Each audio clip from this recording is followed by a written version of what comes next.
And we're live. I'm sorry, guys. Sorry I'm late. I gotta wait. Let me fix this camera because it's got like a Batman thing going on. Hang on a second here. Let's see. Yeah, that's better. Not really. Okay, I guess I need to invest some of my YouTube riches in a small tripod.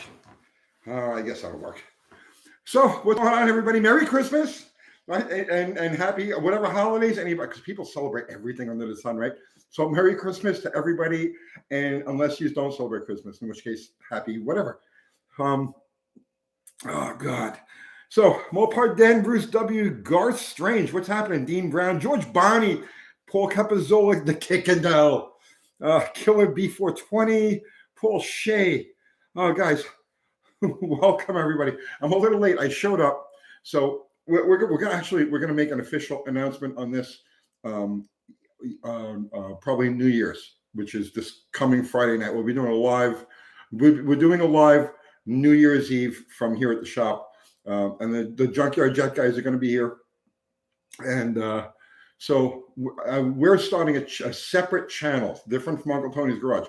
The project Junkyard Jet is going to stay on this channel, but we're starting a second channel with the Junkyard Jet guys, and it's going to be a bike channel for any of you guys who are into this stuff.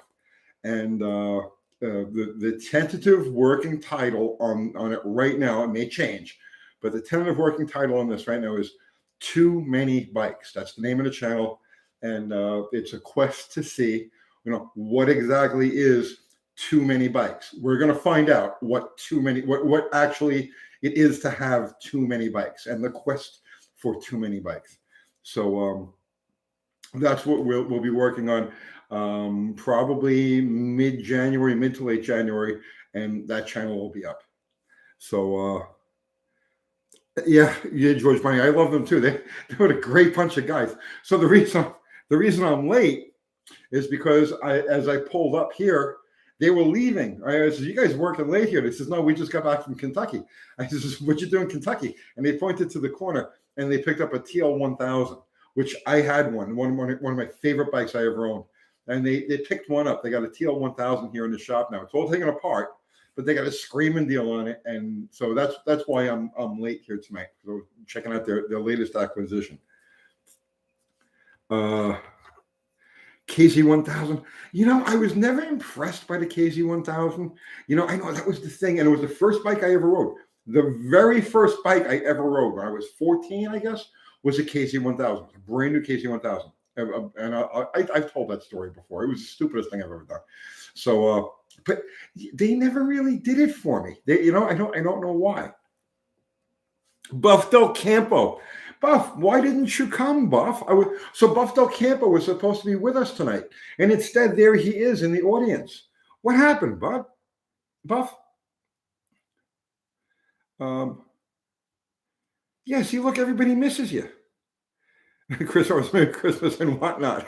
That's a great greeting. Okay, that's a great greeting. Merry Christmas and whatnot. Swamp Rats, my brother Normal James from the People's Republic of New Jersey. Have they put you guys in camps yet, James? I heard that they're putting everybody in camps up there in New York and New Jersey. Buff Del Campo, I was exposed to COVID. Yeah, so is everybody else. Everybody's been exposed to it. I've had it. I had it early on. So you don't have to worry about me catching it. Dallas, his whole family is down with the Rona. But yeah, man, you should have come. I don't care about that stuff. You can build a KZ1000 to the moon. Yeah, but you know what? I tell you what, it's okay. For you, Suzuki is a better choice. I mean, if Weird Flex, $20. Thank you for the super chat, my brother. Corvair update. Tap sucked and ate the threads it made. Used the Healy coil to tap, kind of just force it in. Oil wasn't glittery. I saw it in bad light. Oh, good. After 15 miles, plug blew again. JB welded in now until my new head comes in. Listen, I tell you what, man, JB weld, as long as there's some threads for the JB weld to grab onto, it'll actually do a pretty good job. lots of people have JB welded, spark plug threads back in and helicoils. So you may get lucky. Let's see. Zero. What's happening? Ari, what's going on, brother?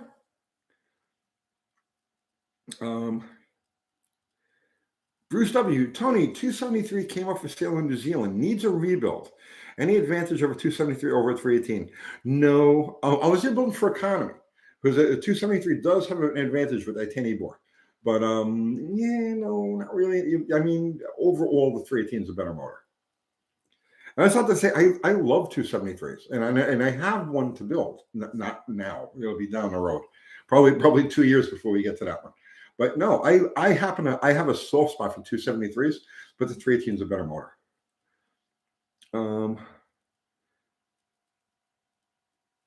Let's see. Okay, I'm trying to catch up here. Some 273s are solid lifter. 64 and 65 are all solid lifter.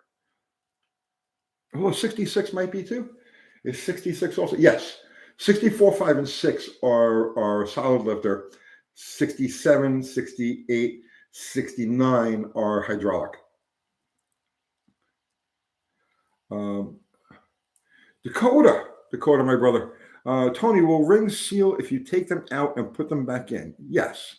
I heard they won't, and it doesn't make sense to me why they wouldn't reseal. Give it a hone, okay? Give it a quick hone. Give them a fresh crosshatch. But yeah, no, you won't have any problem at all, man. No problem at all. Let's see.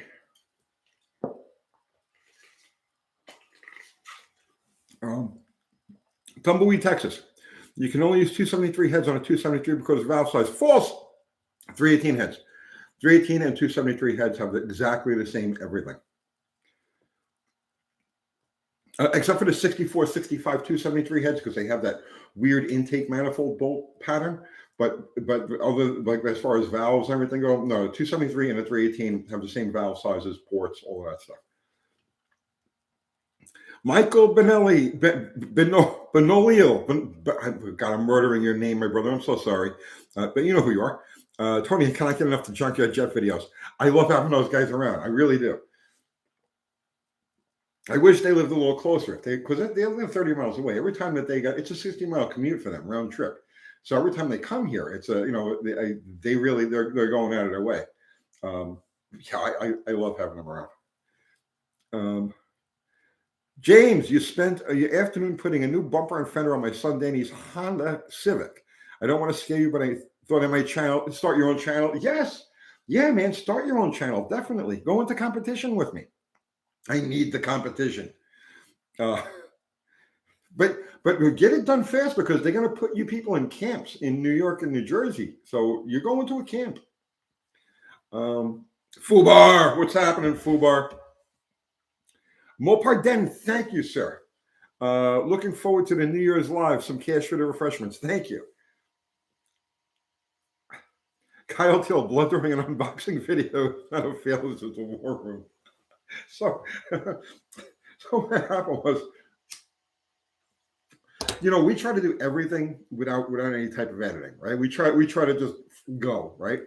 So what happened was, without thinking, I misplaced the razor blade. And when I looked at the video afterwards, I saw that the razor blade was all the way at the end of the cart. Okay, so I was like, okay, now how do I get this thing open? Because I don't want to edit. I want this thing to go. So I says, all right, I'll just bite the plastic open, right? So when I put it to my face, there's a piece of linkage.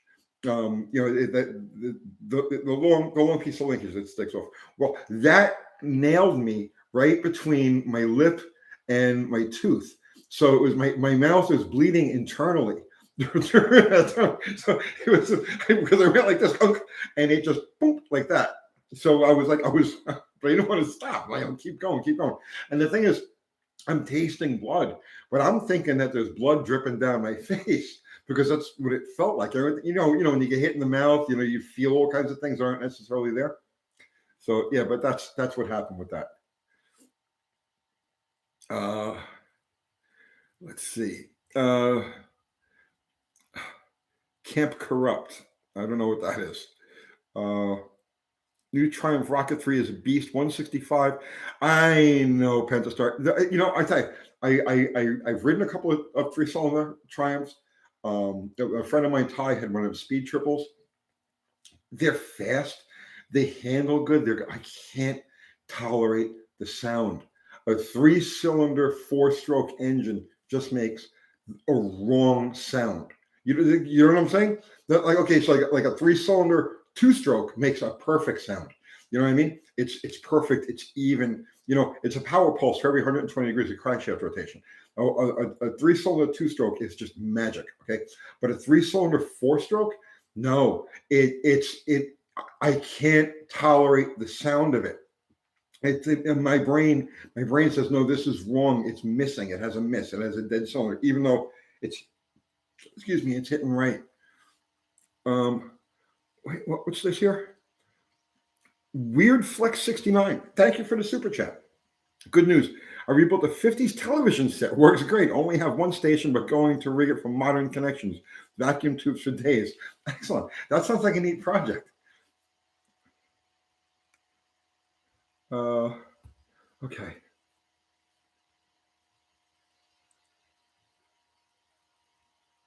What's this? Ari? Tony, my buddy Ryan finally used his tools again, changed the starter on his pickup today. I'm misty-eyed. Ryan, good going, man. Welcome back to the club of wrench turners. The Brotherhood of the Wrench. Let's see. Kyle Teal, 750 Norton Commando for a new channel. I mean, 850. If you're going to do a Norton Commando, it's got to be an 850, right? The magic paint shaker. The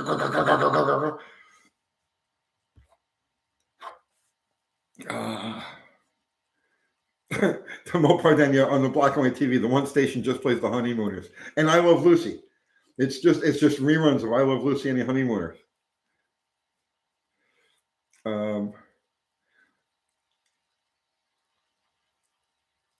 Jim's how-to videos. Thanks for sharing your knowledge. Not too many old school guys around anymore. They're around. They're just generally not on YouTube. Let's see.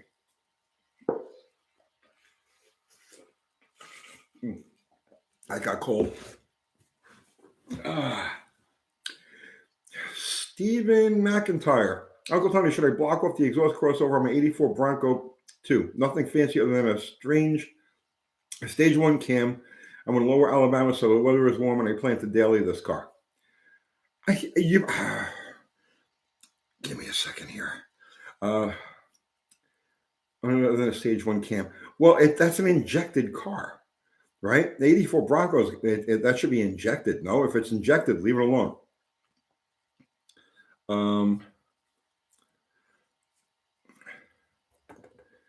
Let's see. Matthew Cohen. Hi, Tony. Your channel has quickly become one of my favorites. I watch many of them all the way through, which is rare for me. Well, thank you. I appreciate that. Tony, have you seen the new? I can't even pronounce that. I know. The Koenigsegg. It's like trying to say the Nürburgring. I can't even say that, right? But the 4-cylinder pneumatic valve engine. Yes, I have seen it. It's a neat concept. But the pneumatic valves aren't nearly as impressive as the magnetic valves.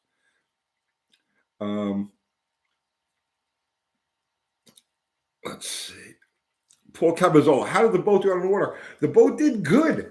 I did bad. I haven't launched the boat, over 20 years, right? I put the boom down. I dropped the outdrive a little too early, and it dug into some clay. So we had some problems there, and I bent the prop just a little bit. No big deal. I'll straighten it out. And but yeah, no, other than that, the boat did great. We just went for a quick zip around the lake there, and then pull it back up on a trailer. So now it's over at my kid's house, and they're going to be doing all of the odds, just poofing it up, cleaning it up, spit shining it, and everything else. And then in the spring, I'll go through it, and at that point, I'll throw a new pump in it, and I got to change the bilge. The bilge pump is dead. I got to do the lights and the horn and all that stuff. So it's just chicken shit.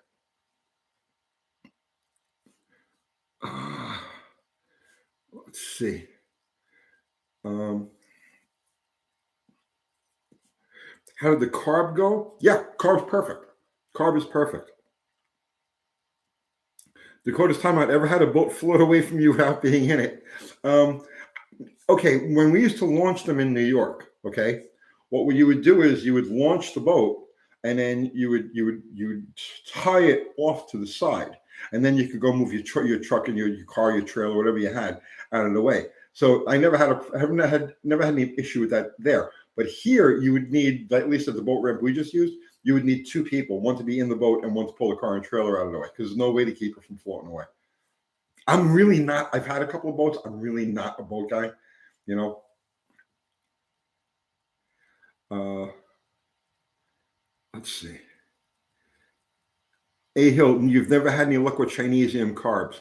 Well, this is the second one that I've bought, and I've had. I mean, the first one that's on the Harley, perfect, perfect, no problems at all. And this one seems good so far.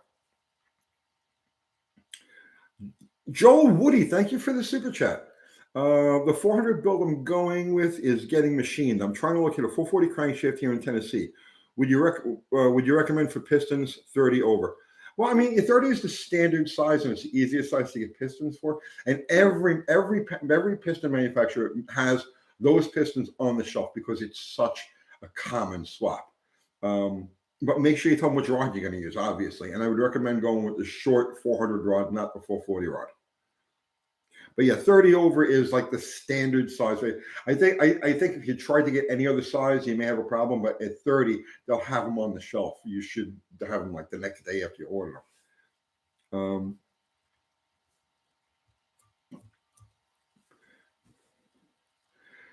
Zero saying maybe carbs because they use them in China. Everyone rides.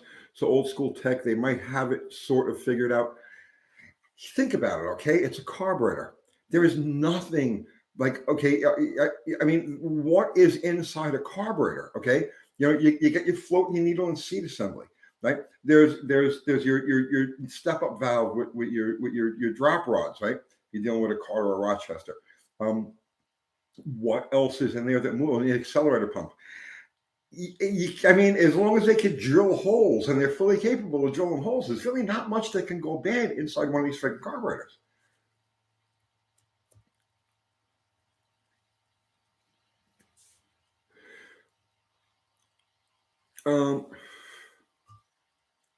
Donovan Chauvin. Tony, would you put a ZF8 8-speed Transmo late model Mopar on a slant 6 if it was plug and play? Me, no. No. No, I'm not saying it shouldn't be done. But you're asking me, okay? So in my opinion, no, because it's not nearly as simple. Like you can field strip a 904 and put it back together again. Like just basic hand tools in like 2 hours, you're done, right? The later model transmissions, nothing is that simple. Nothing is that easy. So while I myself wouldn't, I'm not saying that you shouldn't. It's probably a good swap. It's probably something that you'll benefit from, right? So I would say yes, if you're inclined for that. But if you're going to ask me if I would do it myself, no.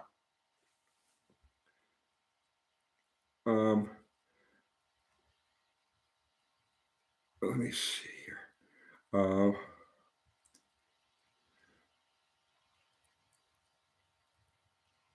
right, let me run back here through the comments. Bill hates. I would really like to see a blow through turbo on Plan Z. No, Plan Z. The whole idea behind Plan Z is a naturally aspirated slant, so it'll never ever see nitrous, a blower, supercharger, nothing. The only thing that car will ever be, because it was built conceptually for that purpose. It's not. It won't handle power. Right? The most power it will handle is what I can make from a normally aspirated slant 6. So that car, the concept of that car is built around normal aspiration. That's not to say we're not going to do. I have other cars that with slant 6s that we may just do stuff like that on, but not that car. That car will always forever be a normally aspirated slant. Ari, Tony, is carbon you bought a Rochester 2 jet? No, okay. The dual jet was the front half of a quadrijet. This is the old 2GC, like you would find on any 60s, 70s, small block Chevy or Pontiacs use them. No, it's just a regular. Joe Woody, thank you again, sir. Also, the 400 has 346 heads. Are they worth porting or getting the 452s or 906s be better? Okay, yeah.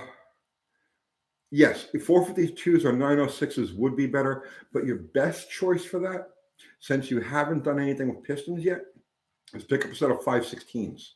Find a set of 516s and open up the exhaust. The 516 has a 1.6 exhaust. Open up the exhaust to 178, and then what you have is you have a closed chamber 906, and you can achieve quench. Order your pistons so that there's zero deck. Use the closed chamber 516 heads with the larger exhaust valve in them, and bro, you're good to go. That's like the optimum combination for that thing. I think I missed a super chat. What was up here? Okay, I got you. Okay. John Wilburn, what's happening, brother? Steve Pastore, 915. Yeah, but that's like, see, he's got to go hunt for those and spend money on those. Where 516s you can get for free. You know what I mean? Yeah, so 915, that's the 1967 440 head. So yeah, you could go hunt for a set of those and then pay the ridiculous money people want them. I see people trying to sell those heads for like $600 a set, $700 a set. You could buy 516s. You don't have to buy them. People will just say, "Oh, you want those things?" You could get 516s for like scrap metal price, and then whatever the cost of a set of exhaust of opening the exhaust valves. And I tell you the truth, if you're building a small bore motor, let's say you're building a 3D3 size motor or 4 1/4 bore, don't even open up the exhaust valve. Leave it at the 1.6. But yeah, for what he's doing for the 30 over 400, he's going to need the larger exhaust valve. New City Carpet, thank you for the super chat. UT, the piston install today was great. You reminded me of wait, what was this? You reminded me of Master Ken from Kung Fu. I loved it. Thank you, man. I appreciate that. Automotive Carnage. Good day, mate. Good day. Currently pulling the Slant 225 out of my Dodge 106C. Aussie only model. Okay, I've never heard of that. Next step is drop the K-frame and rebuild all the suspension. Well, good luck with that, brother, man. I imagine you're putting another slant back in the thing.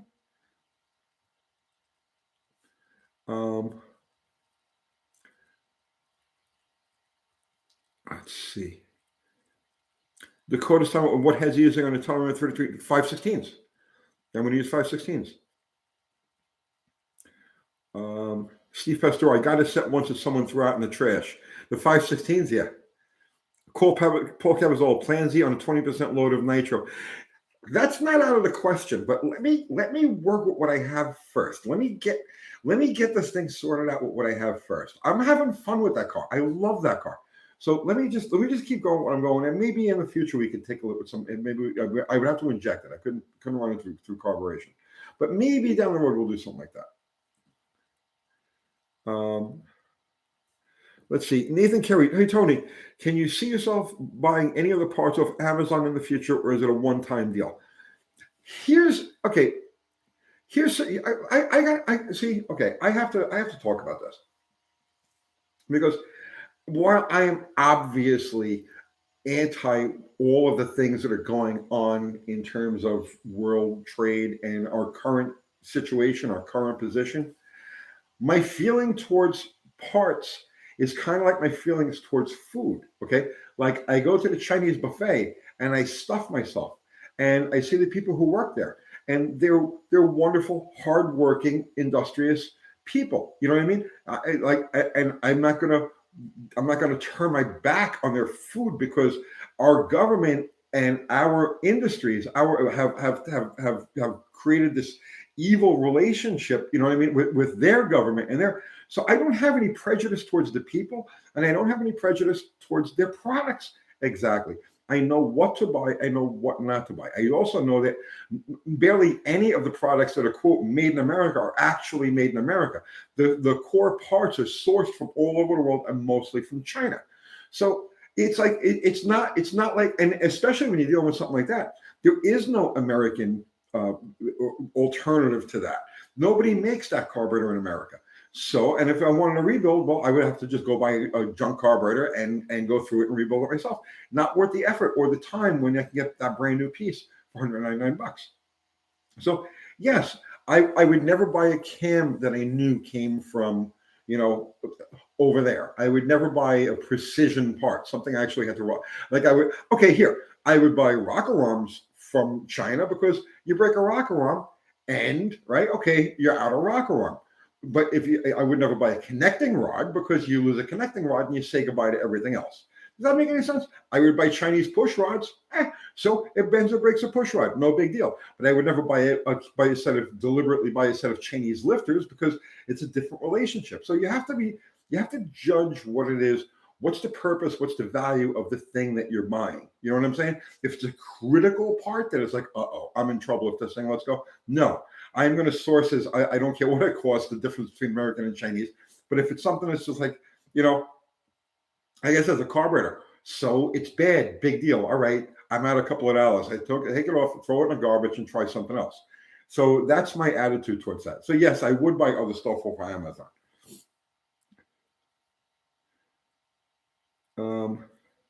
Mr. Will, it's all relative. Exactly, it's all relative.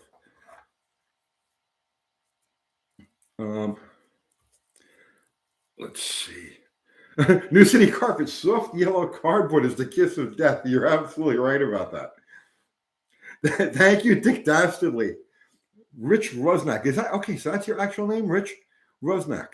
Okay, Rich, thank you. Let's see. Next American, Junkyard Jet is coming together, put all his pistons in. Yeah, I think they finished them while I was gone. I'm going to look over everything that they do. So how's the Amazon package slip? Well, it's fine. It wasn't the package that got me. It was the piece of linkage. When I put the carburetor up to my mouth, the piece of linkage that sticks up the side of the carburetor pinched my lip between my tooth and it got me right there. So it was bleeding inside my mouth. J. Russell Fitch, Chinese mentality is dangerous. Then reduced quality to income for profit. Local restaurant guy by pet. Okay, so let me talk about that, right? It's not the Chinese mentality, okay? It's the mentality of the corporations, okay? It's a mentality of the corporations. The corporations are in they're in a race to the bottom, okay? They're in a race to suck the last penny with no conscience whatsoever. This is American corporations. This is Chinese corporations. This is international corporations, right? Global corporations. They're in a race to the bottom. You don't blame the Chinese. It's not. See, there's a difference between the Chinese people and the Chinese government. Not all stuff that comes from China is junk. They do build precision stuff. They build a lot of the components that go into high-end cars, like super high-end cars. They build a lot of the components. The Chinese are completely capable of building good stuff, but it's what the corporations are ordering. It's the limitations that they're putting on the Chinese factories, Chinese manufacturing. It's the limitations they put in. Okay, here's your quarter. This is the amount you could spend on metal. This is where you can buy your metal from. This is the amount that you could spend on this is how fast these things have to go through the assembly line process, right? It's the squeeze of the corporations, and it's the Chinese corporations working in conjunction with American corporations, working in conjunction with global corporations, and that's where the quality issue comes from. The quality issue doesn't come from the fact that it comes from China and it's made by Chinese people. Now, so that's why I say what you have to do is you have to use discretion. Okay, if you buy a Chinese air filter, right? What's the worst that can possibly happen? Buy a Chinese pump for your transmission. There's a lot that can happen there. So you have to use your discretion. And in a lot of choices, in a lot of cases, you think you're buying American. It may be something that might be assembled in America or might be packaged in America, but very, very few things are actually made, conception, soup to nuts. Very few things are still made in this country. So don't delude yourself into thinking just because something is, quote, made in America, it's actually made in America. Okay, I missed a super chat. Stephen McIntyre, sorry, I didn't specify. It's a carbureted Bronco 2.2. Okay, V6. Just to clarify, it's a crossover intake manifold. One of us should block it. In that application, no, you're not going to see. Okay, I'm going to do a video on this because there is a contradiction that I need to address, as opposed to when you want a hot intake, when you want a cold intake, and I'm going to do a whole video explaining all of that. But if you're talking about a Bronco with a V6 Bronco, your main objective is drivability and economy, not you're not going to burn rubber with that thing. So no, in that case, I do not recommend blocking off the heat on that thing. Leave the heat alone. But I am going to do a whole video on that.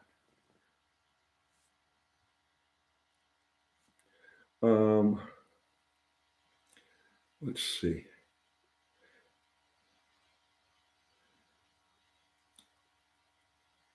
Steve Eichel, my leather couch is from freaking China. Everything is. Our officials, the people who run our program for the last 50 years, it started in 1971, 72. For the last 50 years, they've been literally just farming everything out of, just pushing all the manufacturing, everything out of this country. It was done deliberately. It was done deliberately. So you fill in the blanks on the rest of it.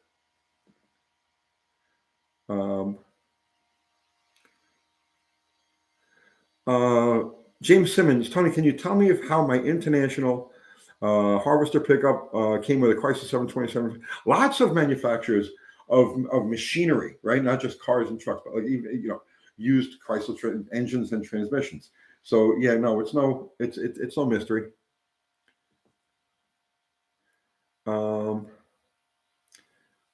Okay.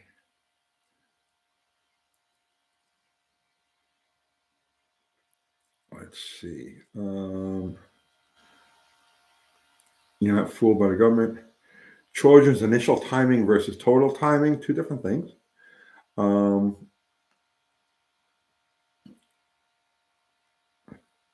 John S., what becomes of the country that doesn't produce any of the products they depend on? You're about to find out, brother man. You're about to find out. I've said it before. Right now, we're literally in World War IV. This is World War IV. You're living through it right now.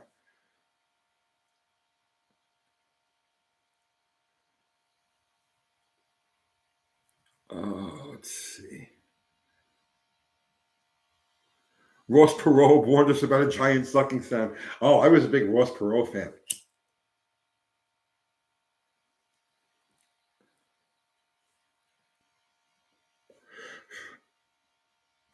This is when I knew things were not right. It was actually it was when Ross Perot was running that I realized that things really are not what they seem, because Ross Perot won that election.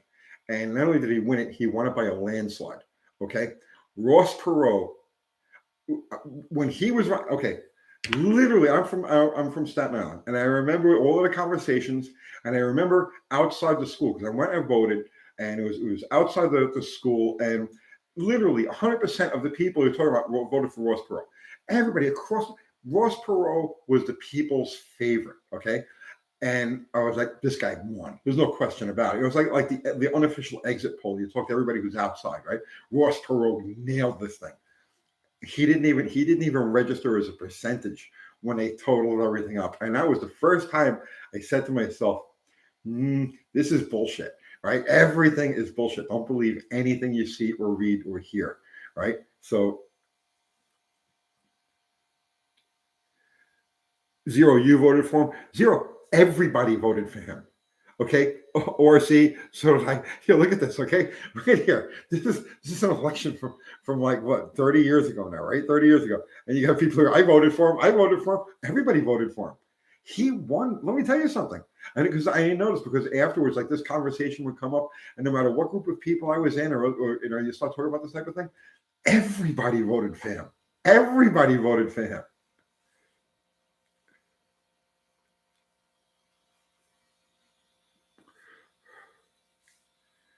Uh, uh, okay, thanks for the super chat, Rich. Which is better, three-piece float needle or one piece? I like the one piece. I like the one piece. The three piece. He's talking about it's got an outer. It's got a little spring in the center, and then it's got a center, right?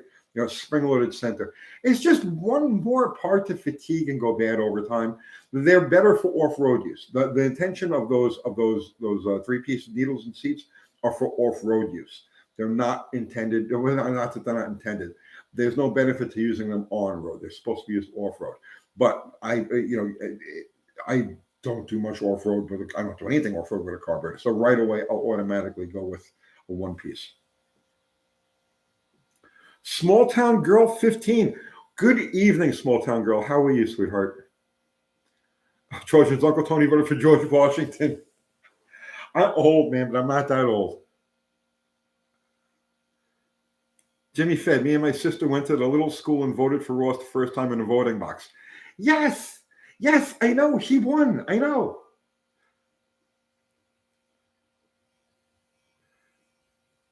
David Coe actually voted for Ross twice. Okay.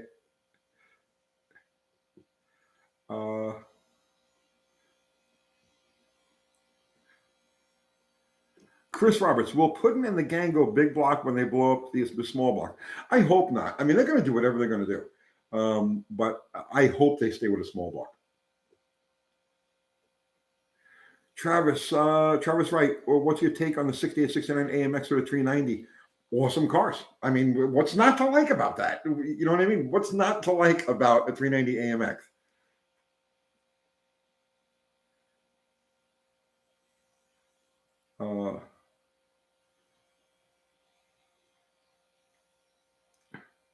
Ross and Stockdale in '92. Stockdale was a problem because the guy had like no. See, Stockdale was like a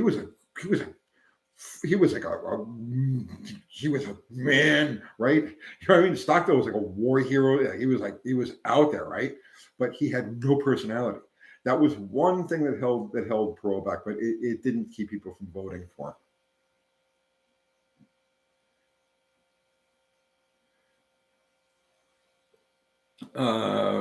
Rich Rosnick, who's driving the junkyard jet? I have no idea. Let's see.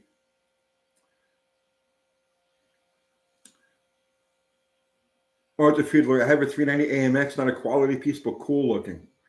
They're just as good with patina, man.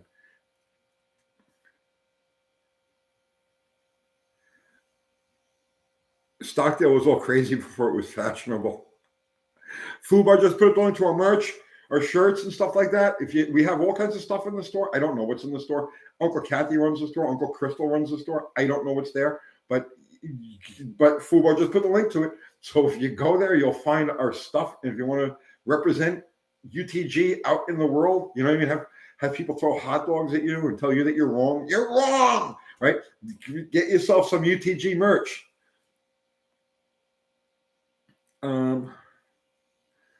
Let's see.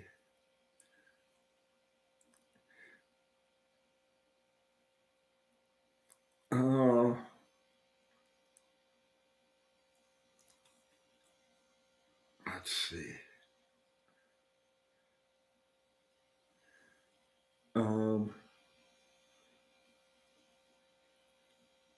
Buff, you need stickers?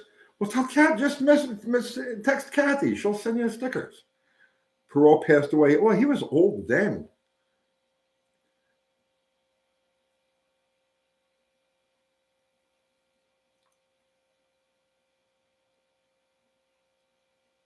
Okay, Jimmy Fed, I took the intake off and looked into the intake port, and the backside of the valve is loaded with oily carbon.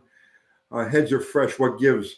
You're probably not warming the motor up completely.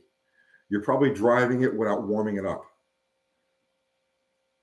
and not letting it run till it's completely warm. By the way, that's part of the warming up process. You know what I mean? Part of the warming up process is to get the valves hot enough so that, you know what I mean? So that's if you just get in the car, turn the key, throw it in gear like it's a fuel injected car, and start driving, you're going to do that. You're going to gum up the back of your valves.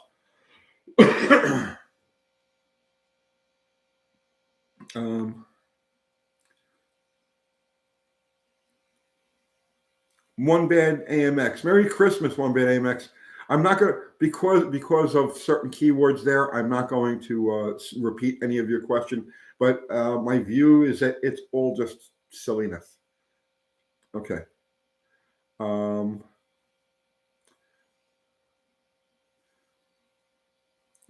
Cruz. How you doing, Emma? Hope you all had a great Christmas. We had a fantastic Christmas. We really, it was actually, it was one of the best Christmases we've had in a long, long time. It was a lot of fun. New City Carpet. Thank you, man. UT, when I hit the throttle on my Fresh and 389 budget build and it snaps, I owe it all to you guys. Can't wait for the island opening, testing food. Thank you, man. I appreciate that. See, that's a big payoff to me. Like, you know, when people try out the stuff that we talk about and it works, you know what I mean? That's important to me.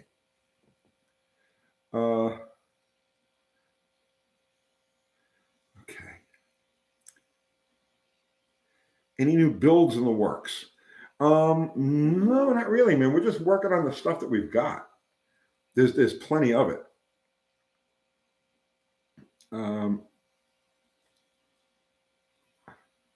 It cracks, right? Yeah.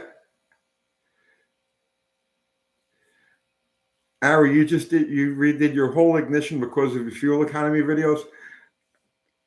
There's more coming. See, you know, here's the thing, right? You got to go. Remember, the YouTube is a business, so you have to go by what gets the most reaction, what gets the highest CPMS, and all of that, which is the course. That's CPM is what we get paid by. So the videos that get the highest views, the highest CPM, are the ones that you, if you want to be in this business for any amount of time, are the ones that you have to follow that path. So the whole thing with fuel economy and efficiency seems to be much more popular than performance at this point. That's not to say we're not going to do performance stuff because it's fun. Performance stuff is fun, and we want to have fun. But we're going to be doing a lot more on, you know, just efficiency in general. So right now we're focusing on engine efficiency.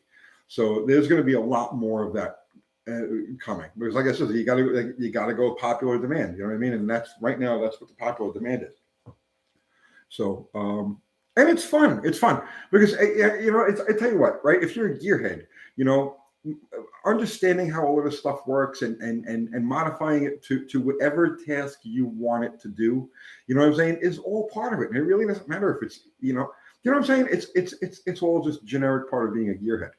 But I am definitely going to do a video on the contradiction, because there's a contradiction between hot and cold intake. So we're going to do a whole separate video on that exact thing. And I think that'll clear up a lot of questions people have on either side.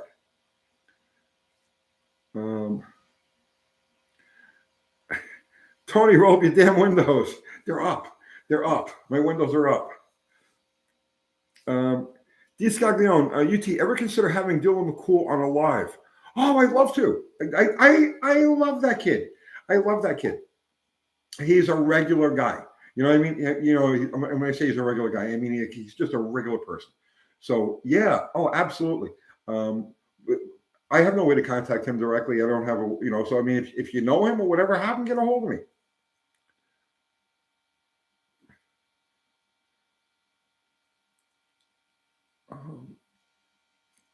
Let's see. Charlton Zimmerman, Uncle Tony, do you have old Chilton repair manuals? I may have one or two at the house. I'm not even really sure. I probably have one or two of them at the house, but I don't know. I don't know. You'll DM his Instagram. See, like we have Instagram, but I've never been on it. Uncle Crystal does the Instagram stuff, so I don't even know. I don't even know how to get in. Same thing with Facebook. I don't know how to get into the Facebook thing. I don't have the password. I don't. I have no idea what gets posted on Facebook.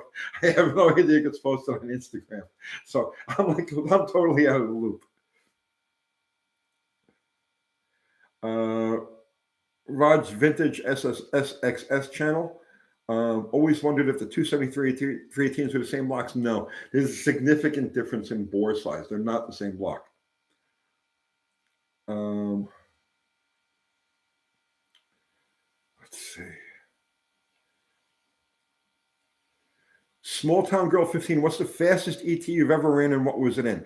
1580, and it was in a it was a 1972 Chrysler New Yorker. I mean, 1580. I flipped the air cleaner lid upside down, and it went boom, right? So yeah, it was pretty bad, pretty badass.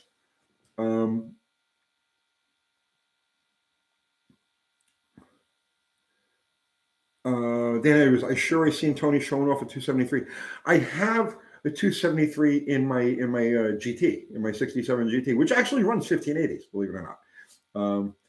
But it's got a ton of miles on it. So I have a 273 that I'm going to build for it, but I'm telling you, it's not going to be for a year or two at least, because there's so many other projects ahead of it. No new projects, but ones that we've already got going. There's so many other projects that need to get sorted first and everything else that need my attention. Once we're through this loop, then we'll go back and we'll do that 273 build.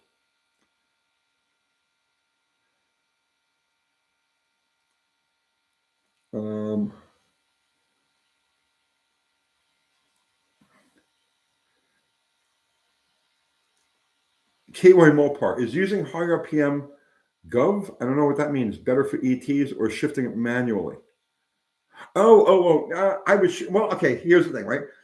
If you're bracket racing, you let everything go automatic, right? If you're going for ET, if you're a time shot artist, then manual shifting.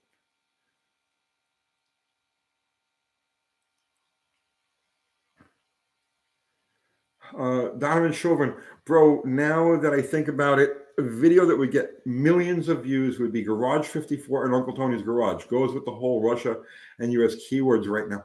You're right about that. I love that. I love those guys. I love that channel.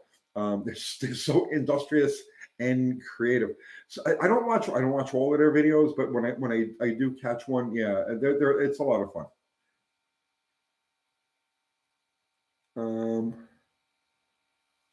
Let's see.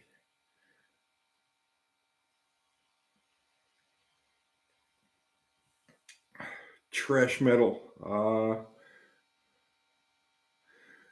Stoic Steel, UTF, you've done a video on cruise control systems. I haven't. I don't know if there'd be enough interest in that topic in general.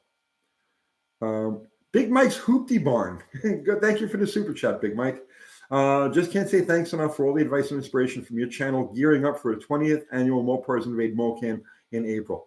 Well, thank you, man. I appreciate the recognition.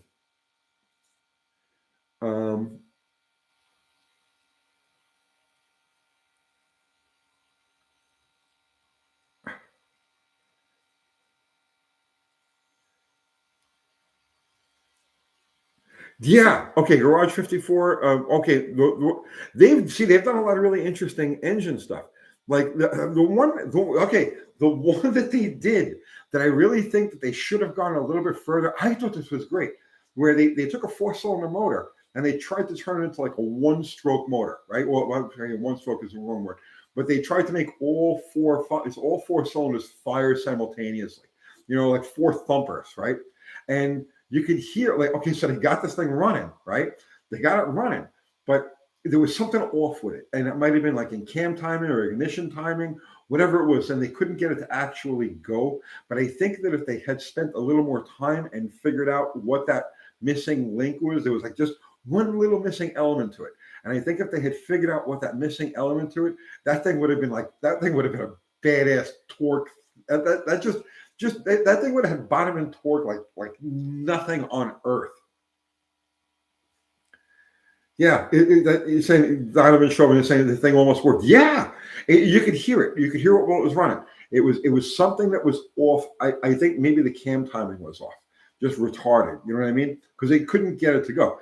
Like you could hear it. It just wasn't there. If they figured out that one missing link, whatever that missing link was, I think that thing would have gotten up and really done some amazing things.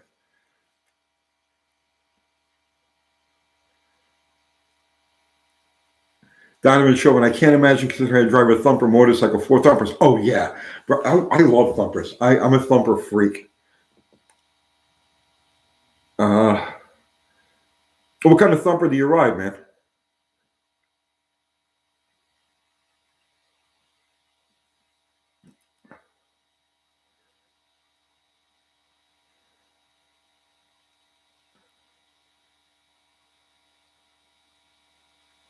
Paul Sims, you're the proud owner of a '67 Ford Fairlane that is not in too good a shape, unfortunately. Bro, just take little chips out of it at a time, man. Just take little pieces out of it at a time, and it'll come around.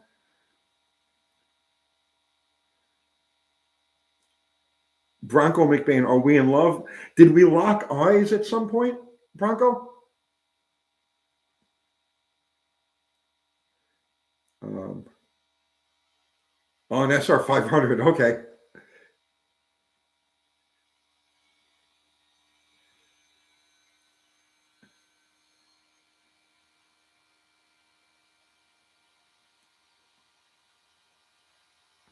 I think this froze up. I'm not getting nothing's moving here.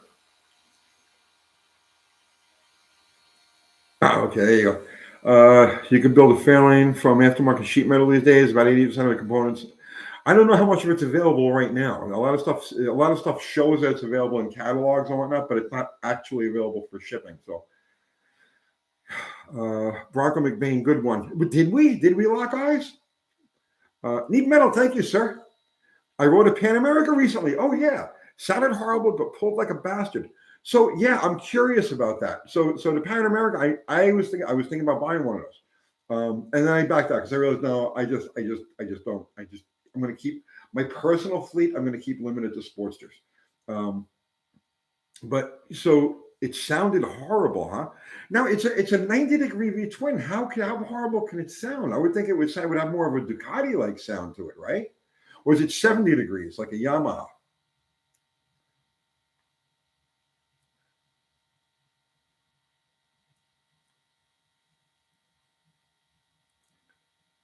Jake, will you make a video showing how to tell between different 833 transmissions? I probably won't because it would have too limited a. See again, right? There's a ton of videos that we could do, but YouTube is a business, and there aren't enough people in the world that are interested enough in the difference between 833 transmissions. When we were a smaller channel, like when we had like 3,000 subs, 5,000 subs, and we were doing like very specific Mopar things, that would have been a good video. But today, see, to do that kind of video, we're shooting ourselves in the foot, but because it's such a small, it's such a small thing. Now, if we did a video, let's say the differences between all of the manual transmissions from, so you throw all of them in there, the M21 and 22, the Sagnaw, and if you throw and then the 833s, if you throw all of those transmissions in and do a comparison between those, then yes, that's a video that we could do. But to do one specifically, the pigeonhole that Mopar thing specifically, it wouldn't get enough views to make, it's not good. Donovan Chauvin, what about a secondary channel for us original Mopar fans? Uncle Tony's Mopar. Okay, see, I would do that. I would do that. But the problem is this channel takes up 18 hours a day, 7 days a week. Doing everything that it takes to keep this channel moving and content flowing and everything else, and all of the prep work that goes on, behind the scenes, it's every day, 7 days a week. So working by myself at this point, no, there's no way I could do a separate channel like that. If we add people, then and we will add people as we grow. Then yeah, I could see a Mopar specific channel. But the problem is, like I said, you look at like a Mopar specific channel, like Graveyard Cars, for example. It doesn't get enough views to support itself. See, so he has a separate business that he makes his money off of, and this is my business. So I can't afford to put out videos that only get like 2,000 or 3,000, 4,000 views. Can't do it. YouTube, yes, Need Metal. YouTube is an extremely tough business.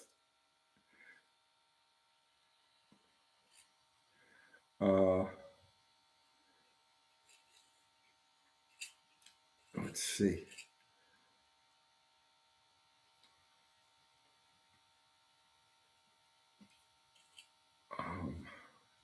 Hey, Biker Bob, what's going on? Lazy A-Hole Ranch. I spend 3 to 4 days solid to edit one video. It's intense work. Well, we don't spend that kind of time editing. That's why one of the reasons I try. See, our videos are very stripped down, right? There's no special effects. There's no crazy editing or anything. That's why I try to do everything in one take. You know what I mean? Like if you see edits in one of our videos, it's only because I was stuttering and talking over, or I lost my train of thought. So Kathy will edit there, but I do everything in that straight through to minimize the time spent in editing. Other people like you spend a lot of time editing.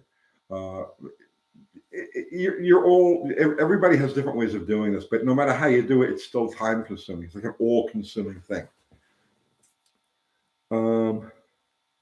David Leonard, are you going to bite the bullet and get a priest to perform an exorcism on Bottle Rocket? No, Bottle Rocket. Listen, she'll come around. She's a problem child. I had to put her aside because I needed to devote time to Plan Z. So that's why we were coming into the fall, and I was like, do I keep beating my head against the wall with this car, or do I just park it, get Plan Z, at least where it's functional, where I have a baseline. So. And that's how it worked out.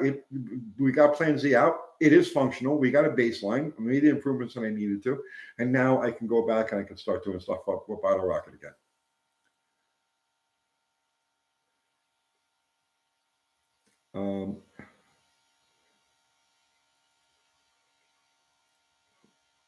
Let's see. Donovan Chauvin. Uncle Tony is better uncut and unedited. It's part of the charm. Eventually, when there is staff and you have more footage, that could be left out. Yeah, an editor would be great. Kathy is a great editor. She does amazing work, and she makes me look competent. Okay, it's like like when we're talking here now, I'm pretty fluid. I may stutter a little bit, I may stumble a little bit, but this is like very natural to me because I feel like you guys are sitting in the room with me, so it's like I'm just having conversation. But when we're doing video, I become a bumbling I stutter, I lose my train of thought, I get distracted by shiny objects. It's a motorcycle will drive down the street and I'll be and I lose it completely. And Kathy manages to cut all of that stuff out and make it look like I'm like regular conversation, but I'm not nearly as smooth as I appear on videos, and I don't appear smooth at all. So you get the general idea. I'm like bumbling. Paul J. Hats off to Kathy. Yeah, absolutely. I give her all the credit in the world. Chris Greenaway, UTG, happy Festivus. Happy Festivus for the rest of us. We did that. We celebrated Festivus for a couple of years with the aluminum pole and the feats of strength. I did all of that.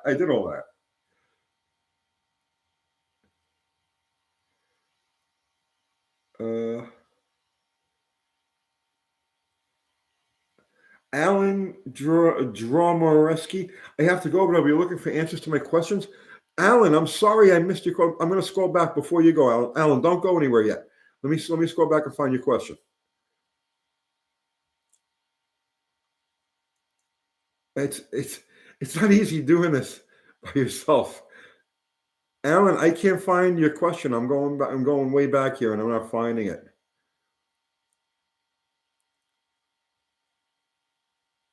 No. I can't, Alan. It didn't come up. So I mean, ask the question again, Alan, and I will answer it for you. I'm so sorry. Um, but Cabral is missing a toe tag. Oh, Brian Cabral, that guy's a riot.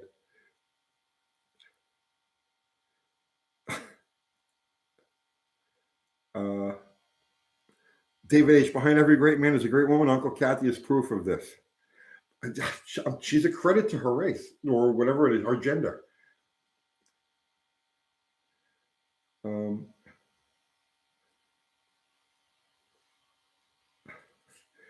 Rich Rusnak, Bottle Rocket is trying to find herself. She lost her way before Tony saved her. She's a problem child. Bottle Rocket is a problem child. Um, Charlton Zimmerman, do you think synthetic motor oil will hurt engines? No, but using synthetic motor oil on an older engine is a bad idea.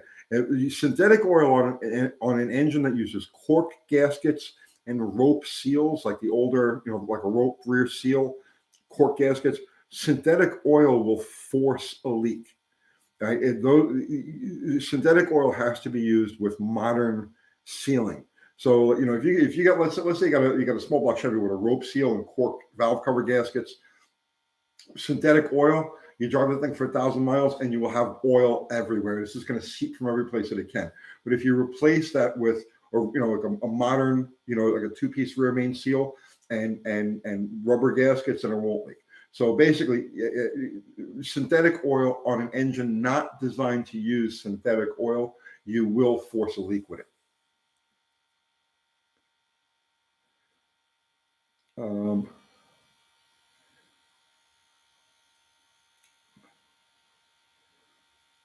Mike Batista, Tony can drive pretty good. Honestly, I used to, and I'm going to be completely serious with you. I used to drive really good. At one point, like in my life, like when I was like in my 20s, my 30s, I don't care what it was. I don't care what car it was. If I drove it, I would out ETU. Whatever your car is, how many times you run it, give me 3 runs with that car and I would out ETU. But I'm not like that anymore. I don't have that. I don't have the will. I'm not a driver anymore. I'm really not. I just couldn't. My heart just isn't in it anymore. When I was younger, my heart was in it. There's a lot of things that are like that. When I was younger, my heart was in a lot of things. You know what I mean? And I did everything for the kill. I did everything for the kill, right? And I'm not like that anymore. I don't have the kill in me anymore. I'm just, I've done it. You know what I mean? I've done it. Now I'm having fun. I'm doing this. So no, I'm not nearly the driver that I used to be.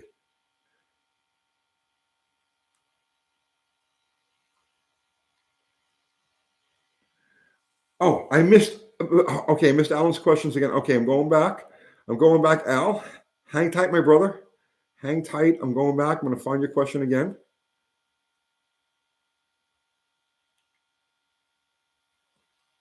I don't see it. Oh, there it is. Alan. Okay. What heads for 340? 340X cast, 340J cast, or what would you use for aluminum heads? I don't have a recommendation for aluminum heads. 340X and 360J are the same exact casting. The only difference that all of the X heads had 202 intakes, and only some of the early 360J heads had the 202 intakes. Most of them have the 188 intake.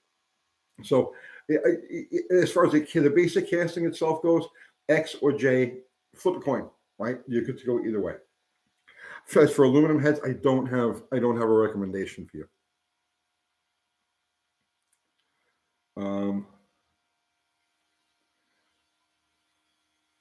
Joseph Giannini, I like the 188 intake better than a 202, and I do too. Austin, can I turbocharge? Yeah, sure, man. Go ahead. I would rather have rocket thrusters on it. A rocket rocking chair would probably be a lot more fun.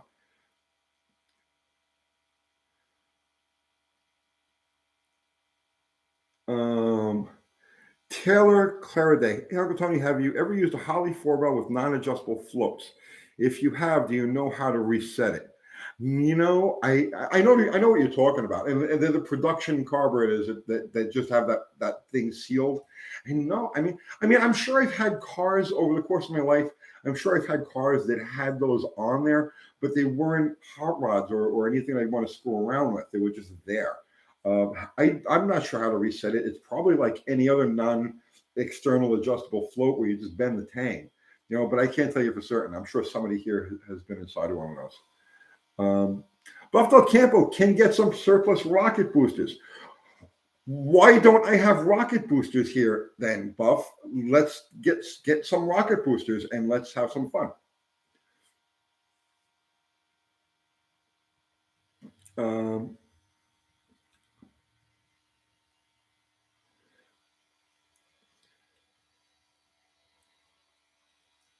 My German Shepherd puppy is biting my feet.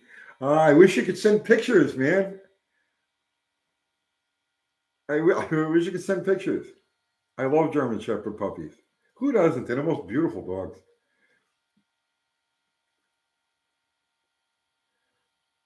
Brandon Dunce, ever messed with early 60s Super Duty Pontiacs? No, I have not. Jimmy Fed, Bottle Rocket is having confidence issues. I recommend some racing stripes. Please. I love that car, and it treats me so bad.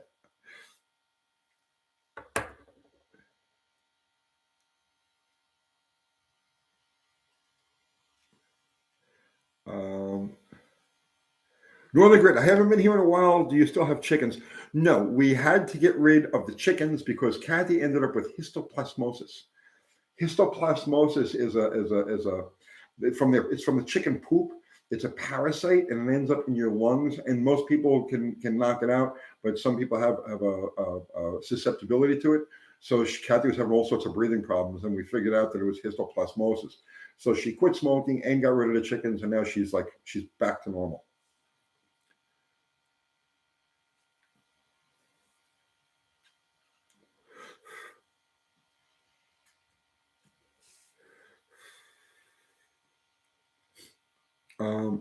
Paul Sims, is 202 the biggest they ran? The 202 is the biggest valve you can physically fit in the 4-inch plus 40 combustion chamber, which is the 340 360 head. The combustion chamber, it's an elliptical shaped chamber, and it's 4-inch plus 40 across, which matches the 340 bore.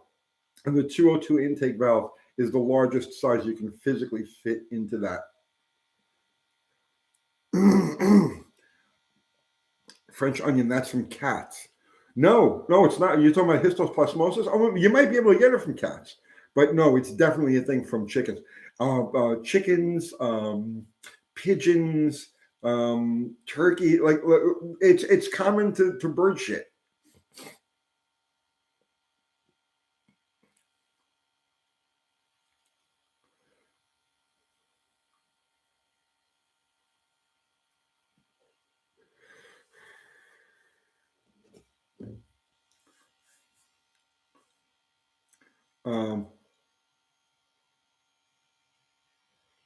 Let's see. Histoplasmosis is also cat scratch fever. Okay, I did not know that.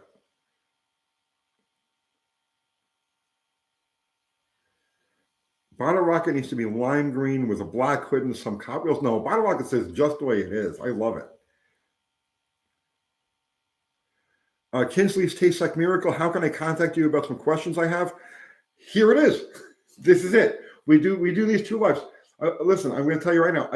I don't read emails. I don't read messages from Facebook. Nothing. Zero. Nothing. I don't read anything. So sometimes I'll go through the comments on a video, right? But I don't. I've gotten to the point now. I don't look at I don't text messages. Nobody, right? I've cut off the world. So the only contact that I have with the outside world is here on Sunday nights and on Wednesday nights. So if you've got a question or you want to talk to me about something, here it is. Because any other time, it's just no.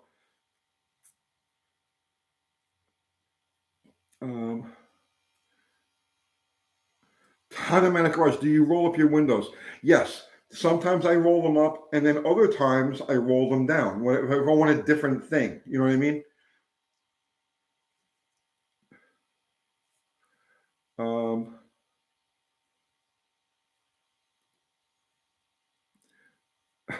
DC, I go on. UT does the Uncle Kathy. I can't when it comes to Facebook, etc. I can't. I really can't.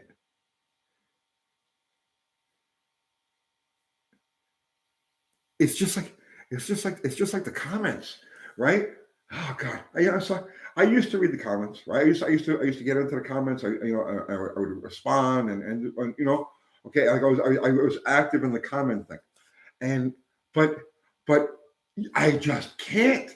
I can't. I can't. Okay, it's like I can't. Like, and it's not the trolls. I have no problem with the trolls. I love the trolls. Yeah, you're an idiot. No, bring it. That's fine. It's the know-it-alls, right? It's like there's a difference. Okay, like okay. So you go through the comments on one of these freaking videos. Okay, there's people making observations. Awesome. There's people offering tips. Even better. There's people offering constructive criticism. Please give me the constructive criticism, because I'm always learning. That's part of life, is always learning. Maybe you have some insight that I don't have. So if you have constructive criticism, please send it my way. I'm down with that. And then you've got the trolls, and the trolls, you're stupid. You don't know what you're doing. Okay, fine. You know what I mean? I get a kick out of that. Send me the trolls. Bring me the trolls. But it's the guys who know it. You know what I mean? It's like the guys who are telling me, like, oh, you're doing it wrong, right? This isn't the way to do it. This is the way you do it. Okay, here. Yeah, I'm going to tell you why I can't be in the freaking comments anymore. I can't. Okay, I'm going through the comments for the video we did today. Okay, and there's a guy. He's like, make sure you rub your fingerprints off the bearings, because human oils from the human skin will kill the bearing. I'm like, my head was gonna fucking explode. It's like, where do you come up with this stuff? That the oil from my fingers is gonna hurt the bearings? Is there any connection to reality in your world? And that's why I can't. I just can't. I can't.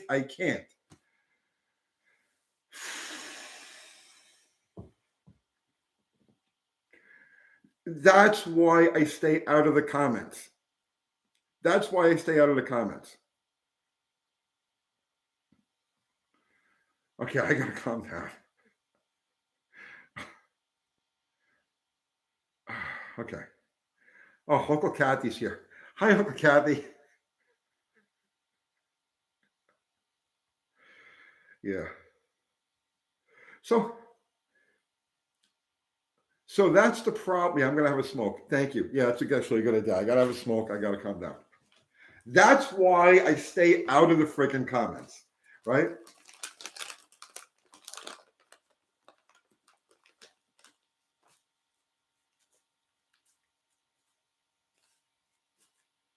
I love trolls. Yes, I actually do love the trolls. Here's the best one. Here's the best one, right? I actually have among my trolls, I have a very I can't even. I'm not going to name names. I can't name names because it's just not cool. I won't do it, right? But I actually have a channel that has a couple 100,000 subscribers. Actually, there's more subscribers than me, and I got the guy who runs this channel trolls me under a different name on my videos. You can't make this stuff up. I know who he is. I've got a guy who's well known, actually better known than I am, that's been at this longer than I have, that actually trolls me under a false name it's a crazy world. YouTube is a crazy, crazy freaking world.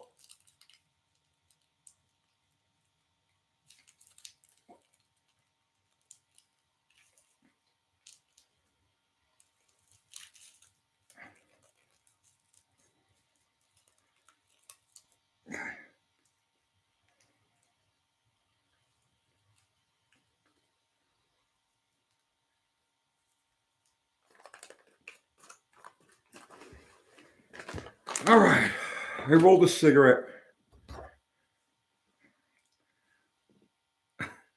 John Wilburn, it's pitiful that a bona fide content creator would do that. Wait, this guy has more subs than I do.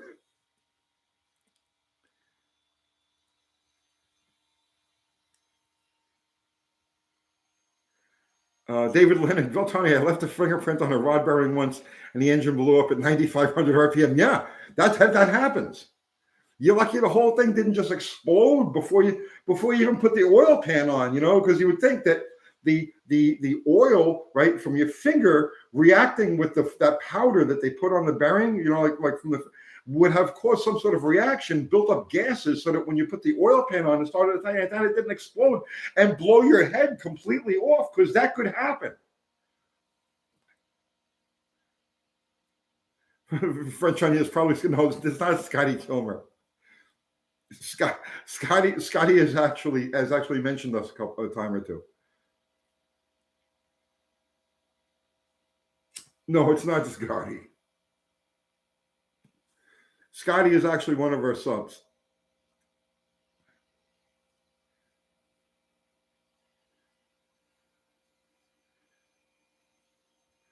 Rod's Vintage SXS, a Yamaha guy, man, excellent.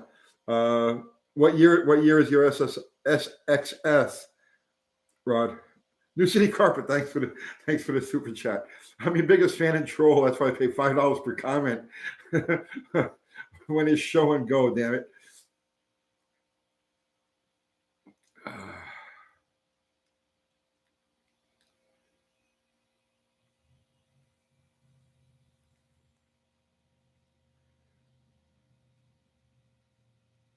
Let's see.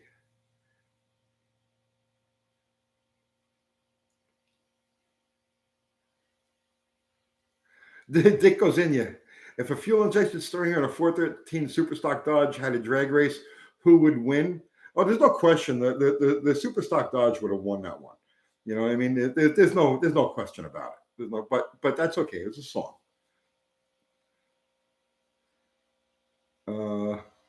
Scotty is Max Headroom.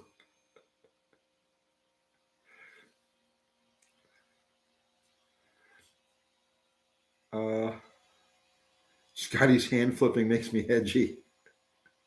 No, Scott, listen, he does his own thing. He has a different type of audience. You know what I mean? He has a different type of audience. And he caters to their audience. He doesn't do what I do. We're in two different things. Would the little old lady from Pasadena be driving the 413? I think she had a 426, right? I'm trying to think of how that song goes. Back in the radio, brand new super stock. Yeah, no, I see. I don't know. They don't make. I guess that song came out in '64, so it was probably a 426 that they were,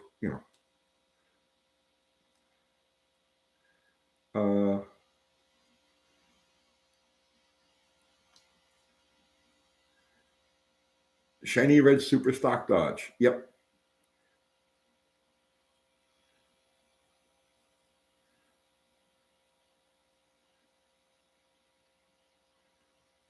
Arthur Fiddler, I appreciate it when you said that everything you said about Ackerman angles in short versus long trucks was wrong. I would have pulled the video where you said it though. I don't really remember. I don't really remember what that was, Arthur. If I say something, sometimes I'll get something wrong and it'll get corrected in the comments and I'll just leave it. You know what I mean? I have no problem being wrong. A lot of people are like, I hide just mistakes. I don't hide any mistakes. And if I do make a mistake in the course of doing a video, I don't go back and re-edit it or take the video down or anything like that. I just let the correction speak for itself in the comments.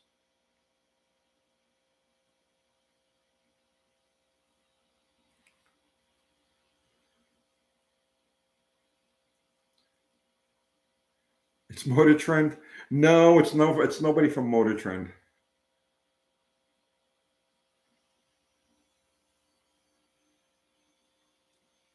Okay, so yeah, so Jive Hive Jeff, he's quoting the lyrics here. You can catch her all the time, just getting the kicks now. Go Granny, go. With her 4-speed stick and a 4.2 now. 426. Oh yeah, okay, 426. Well, I was going to say if it's a 4-speed, it has to be a 426 because 413 was only available with a 3-speed.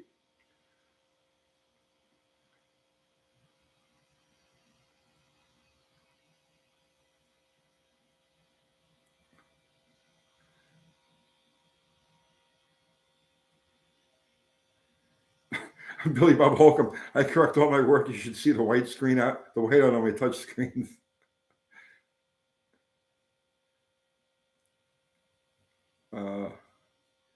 Alex Cove, have you ever run a cross-frame intake? I've played with them, yes. Play it backwards. Otto, what happens when you play it backwards? Is it like a satanic message when you play it backwards?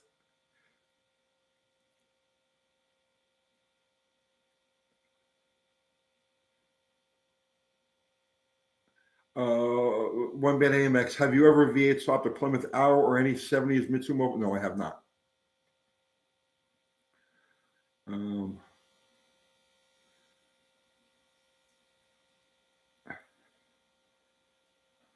I buried Paul.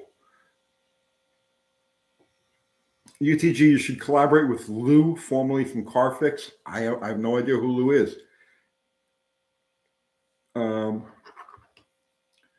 It's Doug. No, it's not Doug tomorrow.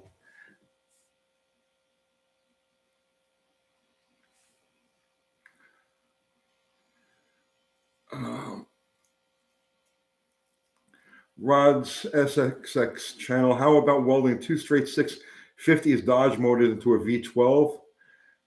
That's past my pay grade, man. Oh, it's Ted Kaczynski. Nice.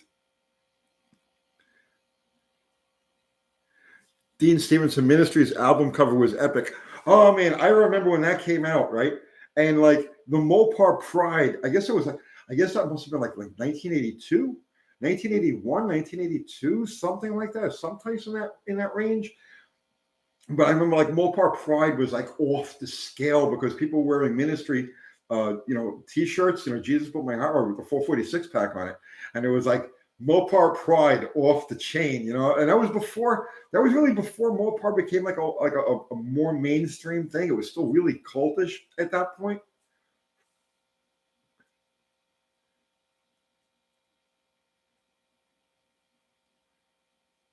Pentastar, if you play the end of Butthole Surfer's first album backwards, not live album, it says, "There's a time to live and a time to die. I smoke Elvis Presley's toenails when I want to get high." Really?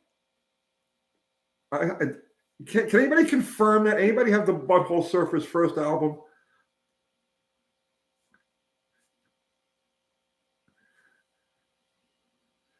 Zero would know that.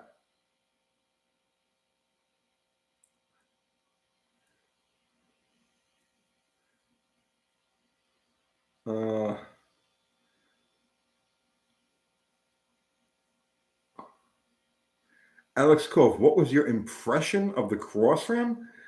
I mean, it didn't really leave me with any feelings. It's just the Crossrams. I've messed with cars that have had Crossrams over the years.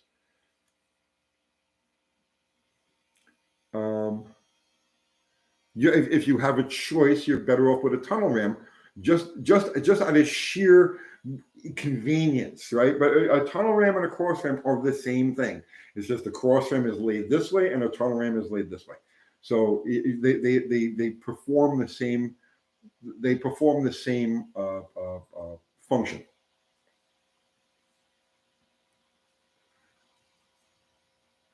Glenn Campbell kicked ass.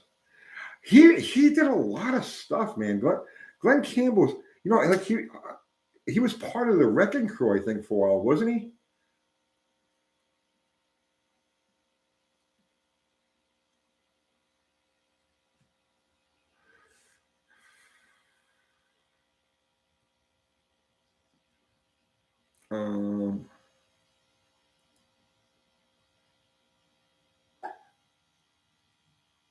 Mopar has always been the choice of punk and weird. That's the truth. Like an alternative too. Like the B-52s. You know what I mean? With the Chrysler and Planet Claire, she drove a Plymouth satellite faster than the speed of light. It's like, yeah, Chrysler Mopar has always been like the, the choice of the offbeat. Yes, Glenn did play for the Monkees. Well, okay, at first the Monkees later on after the TV run, then they became they became an actual band. But for a lot of the stuff, Glenn Campbell played background for the Monkees. Yeah, Mike Nesmith just died.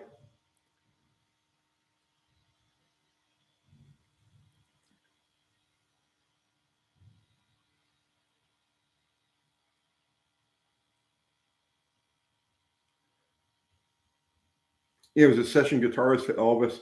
Yeah, Glenn Campbell got around.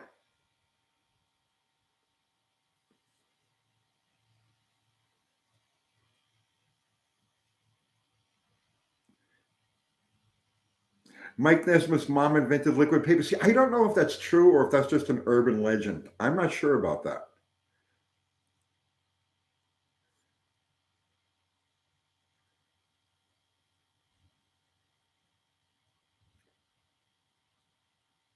So that means, oh, it is true? Okay.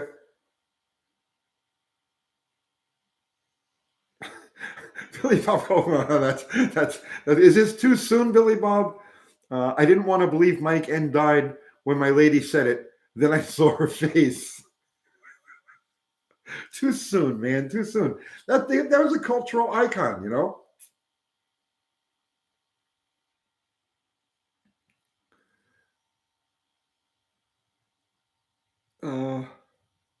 Leave Uncle Ted alone.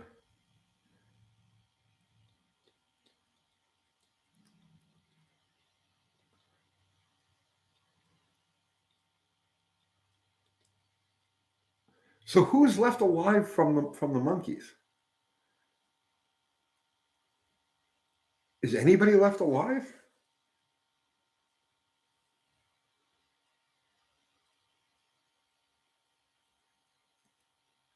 Dolenz, right? Mickey Dolenz is still alive. Okay. Dude, Peter Tork was a car guy.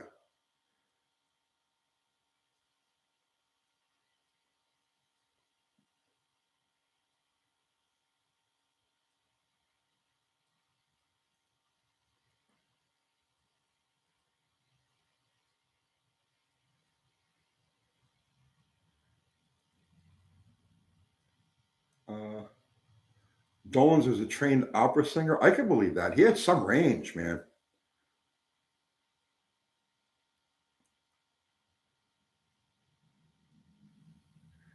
Mr. Wiltone, did you ever drive at with Midnight Rider on the radio? No, I can't. I don't believe I did.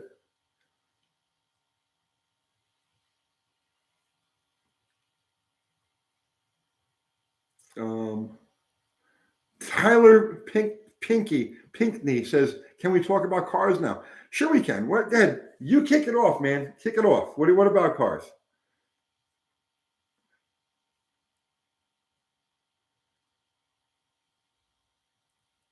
Project Thunderbird. Hey, Tony, is it wise to put oil like Lucas Hot Rod oil in a classic instead of regular oil? My dad has a conventional 1030 high mileage and his 66 Olds F85 right now. I just use Shell Rotella, man.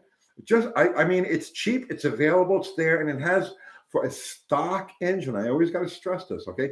For a stock engine, it's fine, okay? Once you get into let's say larger cams with stiffer valve springs and all that, then it becomes an issue. Then there isn't quite enough zinc in Rotella to keep things happy. But if you're running a stock early flat tappet motor that's already been broken in, then Rotella has, and the Delvac too, they have enough zinc to keep everybody happy.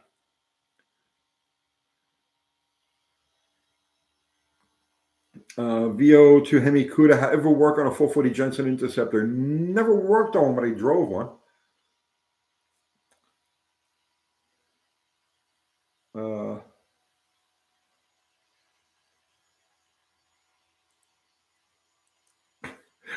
David H. Shell Rotella is like Glenn Campbell for your engine. There you go.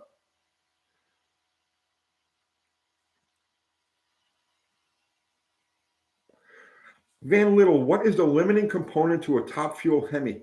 These days, I have no idea, man. I haven't touched one of those in 24 years now. I quit in 98. So it's been 24 years. What they're doing currently, I have no clue.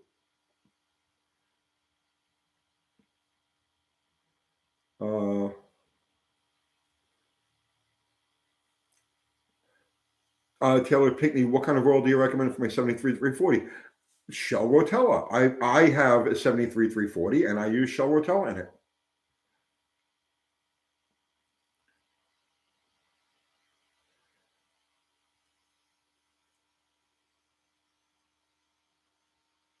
Um,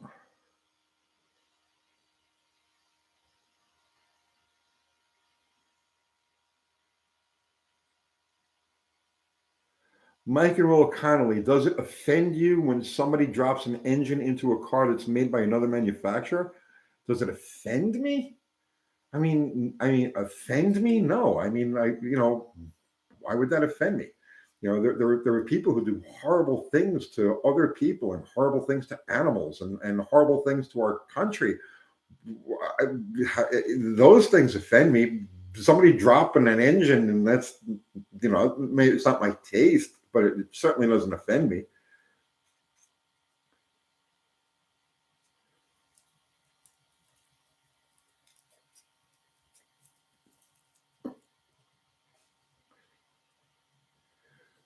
Okay, Project Underwood. Okay, thanks. The machine shop told us to use hot rod oil or break-in oil only for the case of my Tornado since I'm rebuilding it. With this, we use. Okay, yes.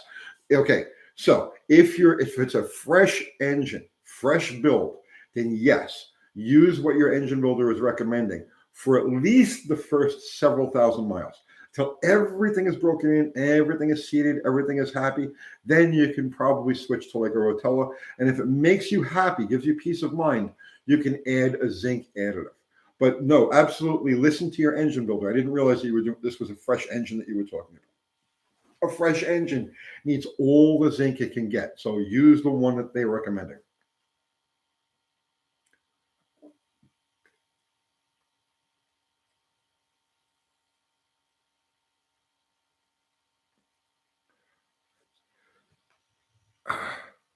Uh,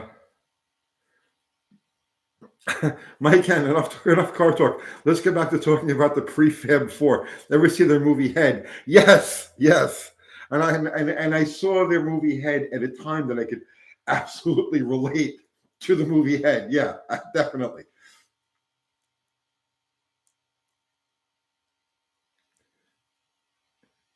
That's what killed the monkeys, I believe.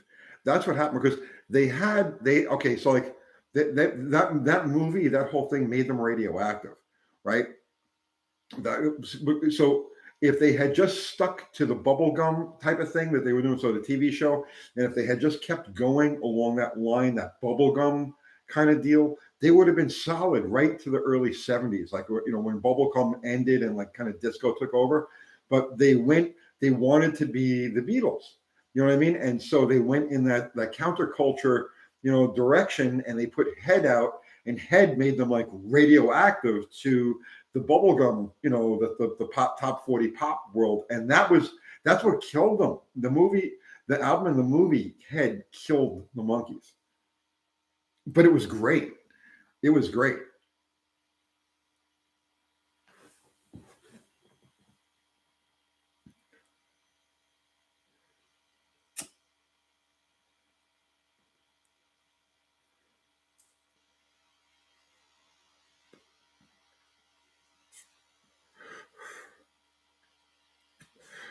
Mr. Wiltone, do seasoned blocks really need all that zinc? I feel people kind of overreact. Block has nothing to do with it, man. The zinc is there to protect flat tappet cam surfaces. That's all the zinc is there for. Francis Antonio, monkeys had absolutely no musical talent, fake playing their instruments. Try again, bro. They started out with studio musician backup, but by the time they were done, when the series ended and they started touring on their own, they were 100% themselves. There was no, when they toured, they did live shows. You can't have a studio band backing you up. doing a live show. No, the Beatles, the Beatles, the Monkees were a very underrated band.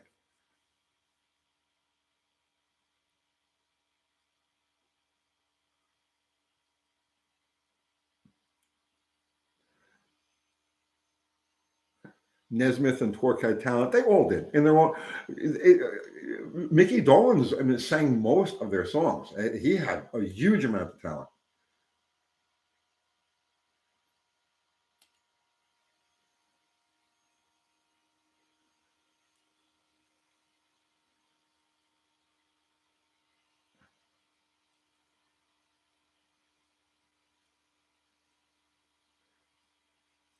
Uh,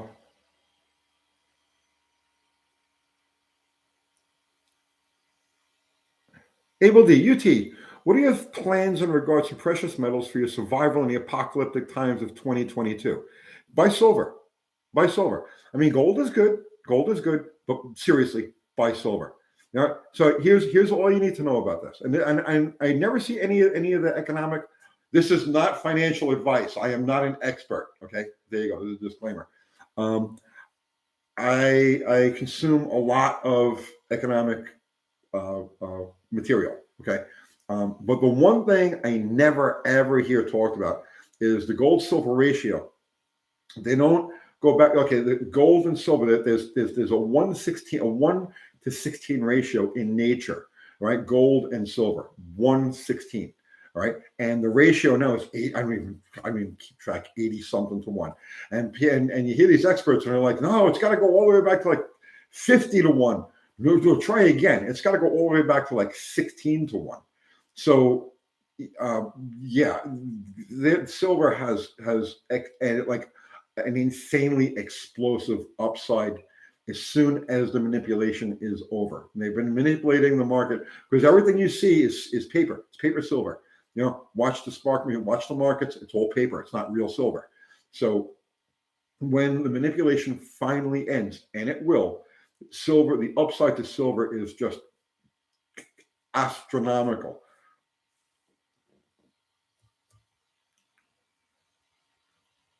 Earl Hickey, Tony, how do you get into silver? Just buy some online, have it shipped to you? Yes, you can do that.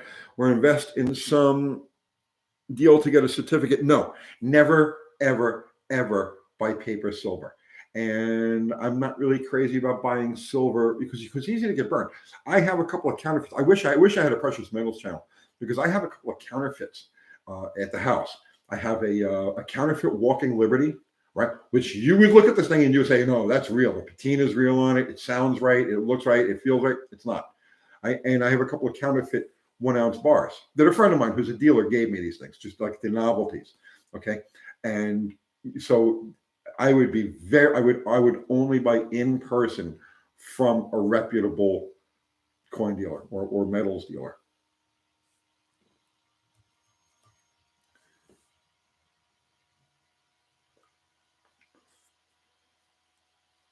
Dan Edwards, my dad, an accountant, he's been saying his whole life, silver be the one. I'm telling you, silver is the one.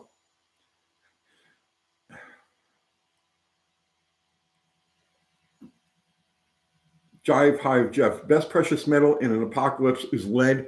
Yeah, try again, man. That's great in the movies. That's great in the movies. I'm just gonna shoot up everybody who comes in. It doesn't really work like that. No, it's good to have some lead, but that's not the way. Buy constitutional silver eagles. Yes, so you're going to pay a big premium for them. I think right now, like the premium on a silver eagle is like almost $10. The last silver eagle I picked, the silver eagles was I think I paid 9 over spot, and I think it's up to like 10 over spot now. But yeah, and of course junk. If you can buy junk silver, that's constitutional silver also.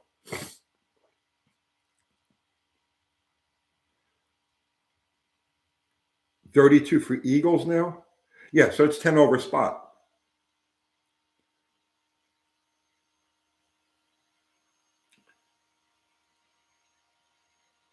John Wilburn saying, have a little lead and a lot of training. That's the best investment there is. Well, I'll tell you what. You invest in the lead, right? And I'll invest in it, and you come and protect me. How's that sound? Bronco McBain, corn dogs are all you need in an apocalypse.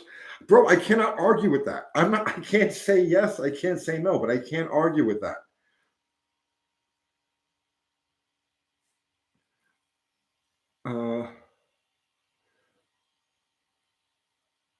Kyle Teal, what is spot? Okay. Spot is to simplify it. Spot is the advertised price. So if you go, let's say you go on go to kitco.com. Okay, spot is the price of the metal as it's being traded currently, and spot changes all through the day, all through the week, all through the month, all through the year. Spot's always moving. It's always doing this. It's always doing this. And then when you buy from a dealer, you're buying with a premium, and the premium is the amount over spot. So let's just say spot on silver is $22.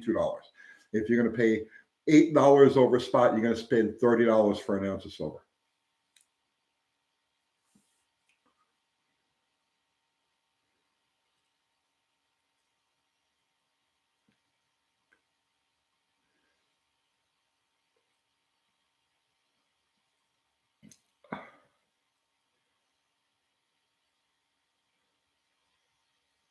UT, what is your 2022 New Year's resolution? I hate them and never knew them because I always flop and amaze. No, I really don't. I don't do the resolution thing either. You know, I make a daily resolution to do the best I can do. You know what I mean? That's my resolution. You know, to try to do the best that I can do. Wobbles, thank you for the super chat. Hey Tony, I'm starting to work on an axle for my Camaro. Can we get a video sometime about how to build, measure axles, maybe setting preload, etc.? When I have to do one, when I've got to do one, I will. Here's Kathy jumping in there. Oh man, I stepped away for a bit, and this is not financial advice. Well, I did the disclaimer. This is not financial advice.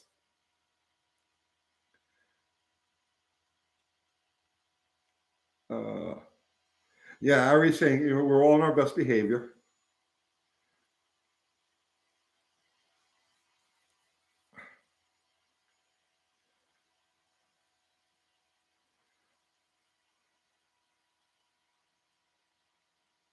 Austin, your New Year's resolution is to be less fat, but also eat more. I'm with you on that.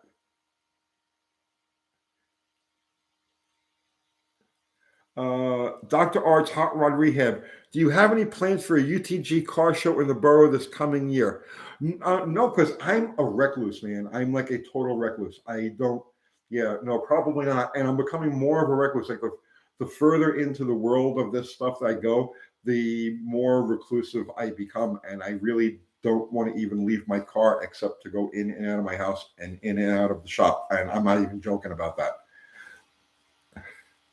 John 5 Jeff, Plan Z and Bottle Rocket updates. They're just parked there right now, bro. I just did the oil pan on Plan Z. I'm going to start putting that back together again. I stopped there by one connecting rod for it, but I got the crank back, I got all the bearings and all of that. So I need one rod. I got to change out one rod, and I got to pick up a set of gaskets and put that car back together again. Bottle Rocket is sitting there ready to run, but I am going to take the oil pan down and do the same thing that I did on Plan Z. I'm going to deepen the sump about 3 inches. But other than that, they're just parked for the duration of the winter.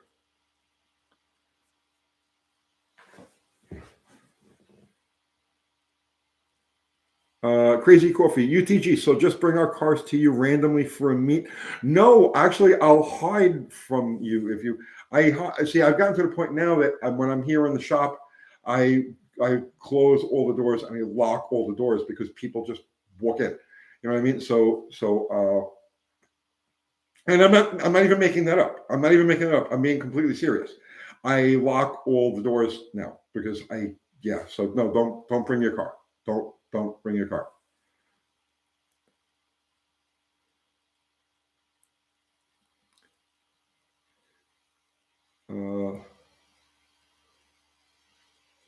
Northern Grit. I was considering getting a big tattoo on my arm. Do you have any ink? No, I have no ink.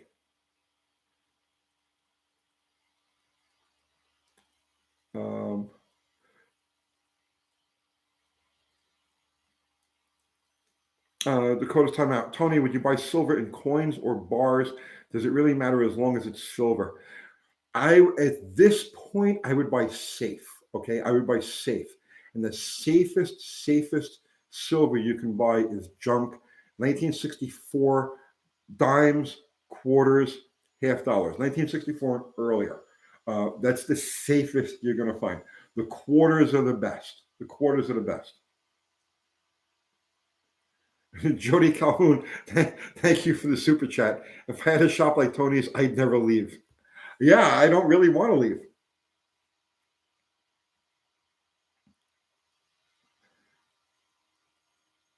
Zerial. Hey Tony, have you run into any more dealer scams? If I did, I'd do a video on it. Those scam videos do the best, and I'm not going to make one up. I'm not going to go force one. Kind of has to come to me. So if I find one,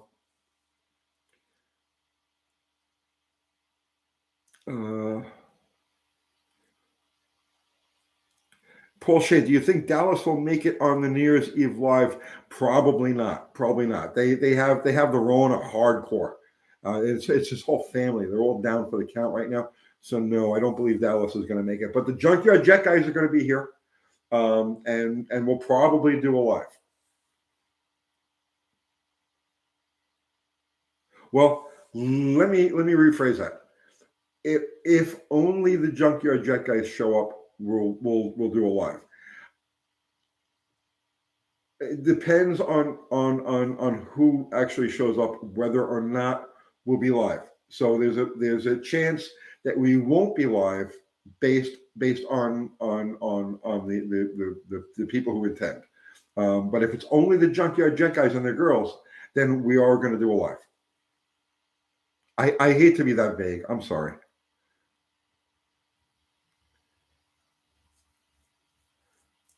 And Fubar put the link to our merch again, which, like I said, I have no control or idea what's even on the store. I have no idea. I'm completely oblivious.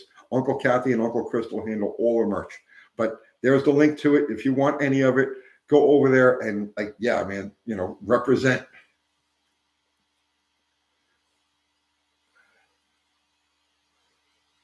Crazy Coffee, how was your steak the other night? It was epic. It wasn't a steak. It was a freaking tenderloin roast. I made a tenderloin roast with a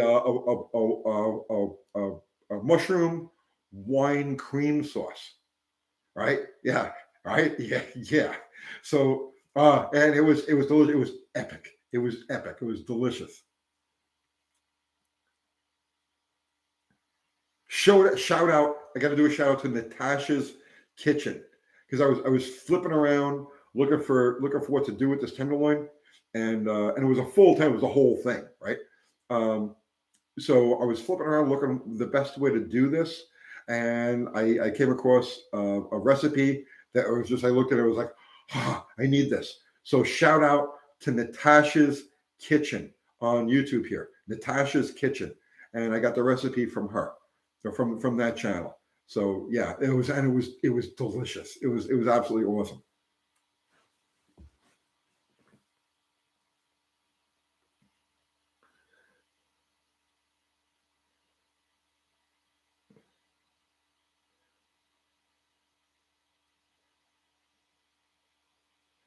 Crazy Coffee. You just got a pellet grill, and my girl and I had T-bones, marinated it for a week, didn't even need a knife, melted in your mouth. Nice.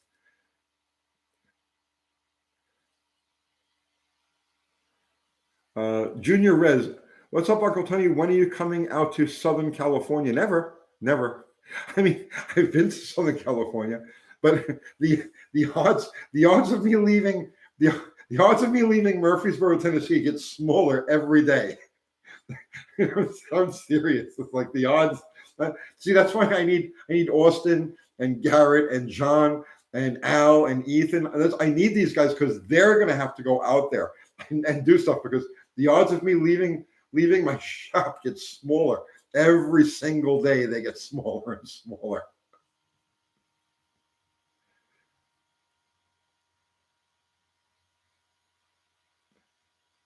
David H. Tony, you're going to do another New Year's live stream and redeem yourself for last year's fiasco when you got sick. That was 2 years ago, and I had the Rona. I had one of the earliest cases of it. It was before it became a pandemic, right? I wasn't I went 11 hours and then literally I had no voice left. I mean, zero voice left. And I tried to keep going, but Kathy and everybody pulled the plug on me.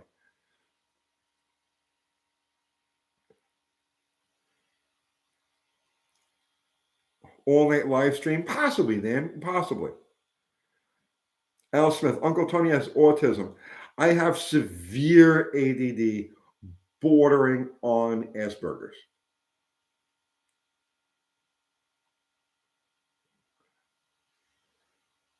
Tony, how long was I sick? I was sick for 6 weeks.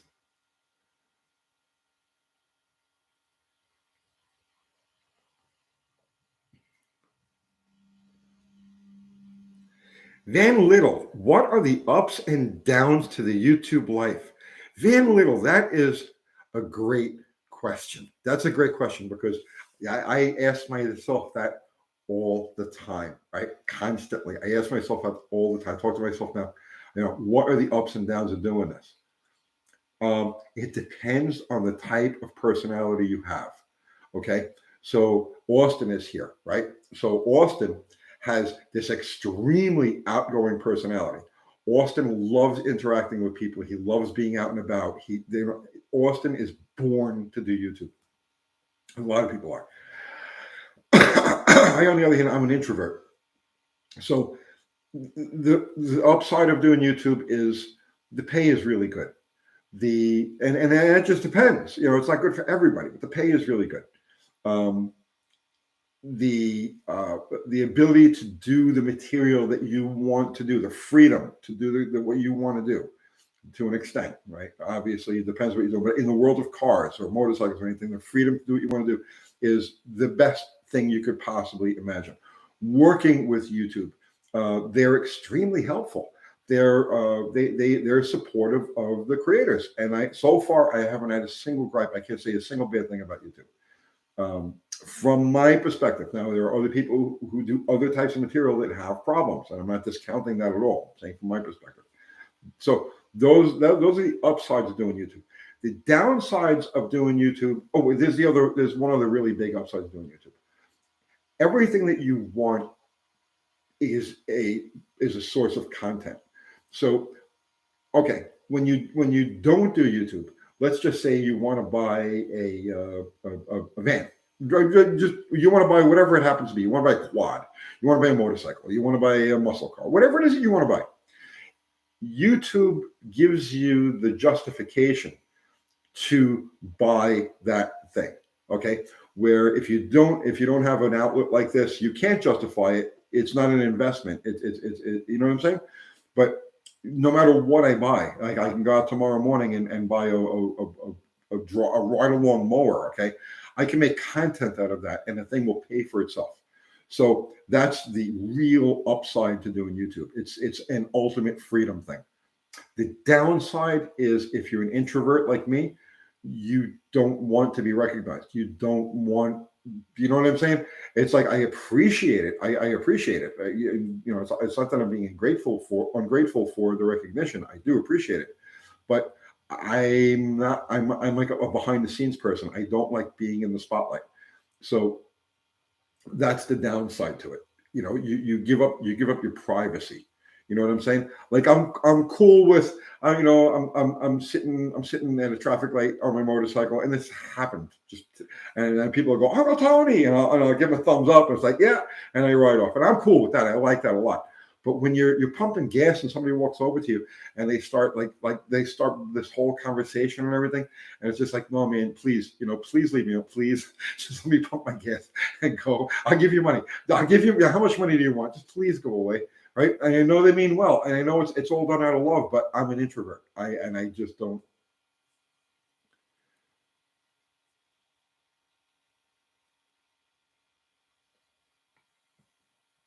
How do you deal with the groupies?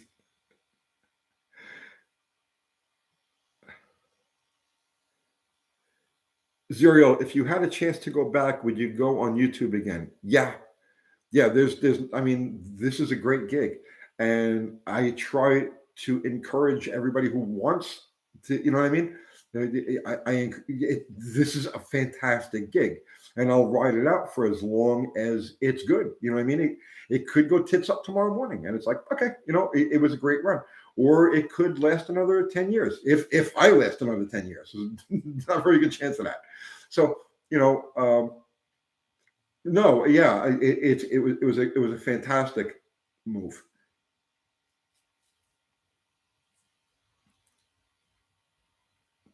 Haggard Hot Rods. Being a fellow introvert, I've struggled with these same things when I've done live coverages for Rat Rod Magazine. Yeah, I mean, it's not easy. It's not easy when you're an introvert.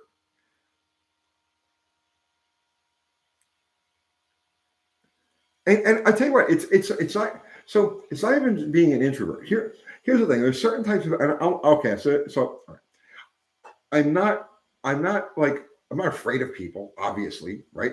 I'm not shy. Like even a little bit, I'm not shy. I will walk up to a total stranger and start a conversation. You know what I mean? I'm not the slightest bit shy. That's not it. That's not it. It's that I'm in my own head. Okay. So no matter where I am, no matter what I'm doing, I'm always thinking. I'm always thinking. And that's the thing. You see, so like if I'm pumping gas, yeah, I'm standing there, right?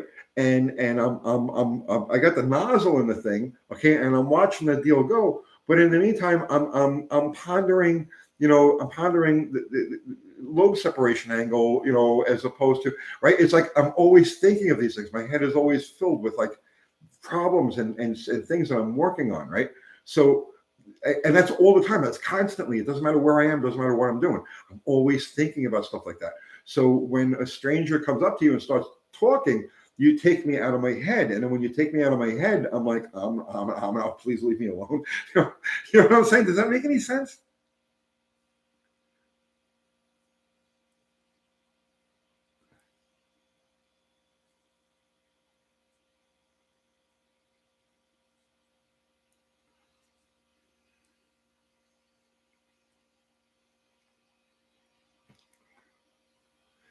Dakota, you're always thinking too. Is it normal? Yeah. Well, I mean, that's the thing that us gearheads have in common. That's what makes us gearheads.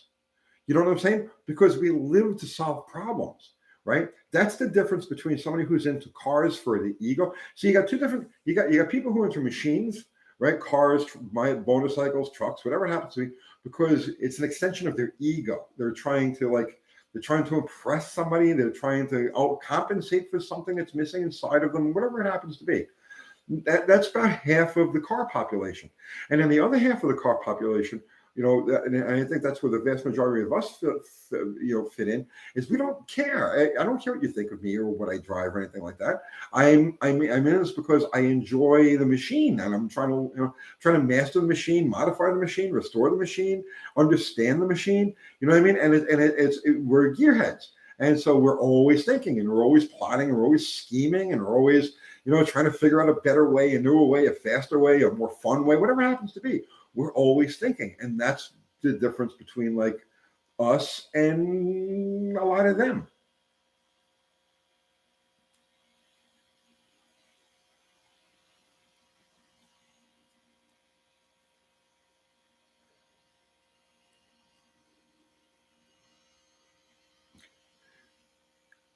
Je ne sais mec. I don't. I hope I'm not mispronouncing your name. That's what makes Elon Elon. That's what makes Howard Howard. Your mind must always be solving problems. Yes, exactly. We're always solving problems. We're always looking for a problem to solve.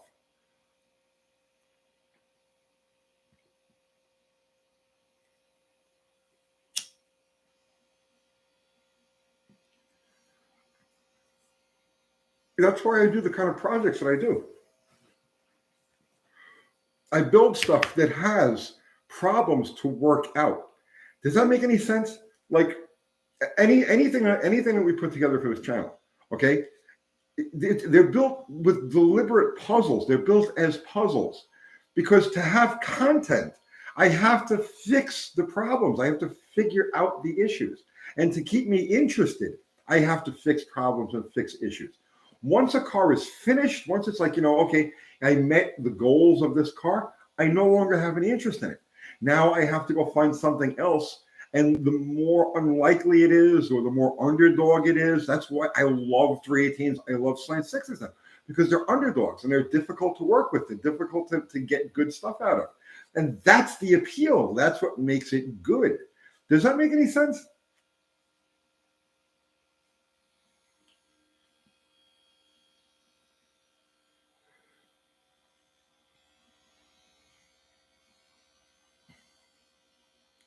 Van Little, are you always brainstorming for show ideas? Constantly. Constantly.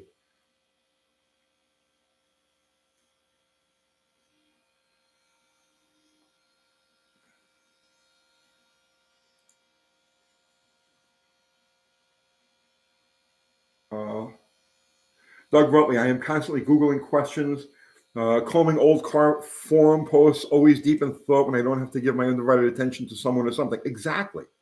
Exactly.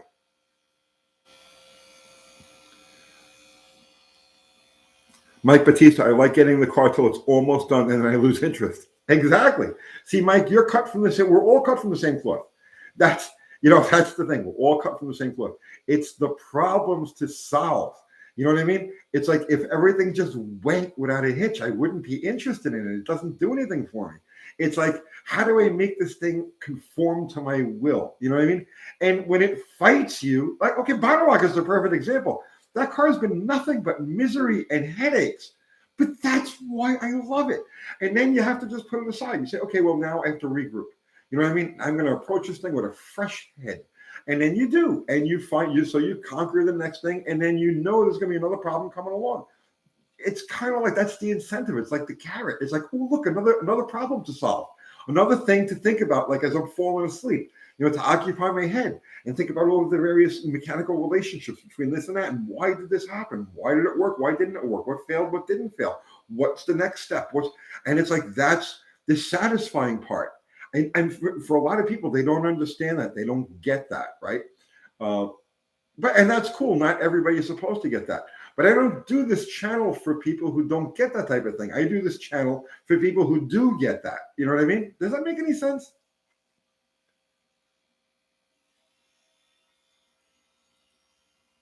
Mopar Mitch, it's the thrill of the hunt and not the kill. Yeah, exactly. Exactly.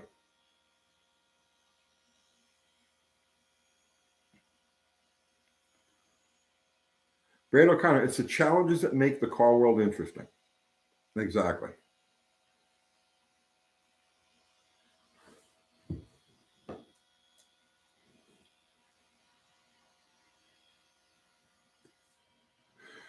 East Scaglone, you want to help spread the knowledge and solve problems.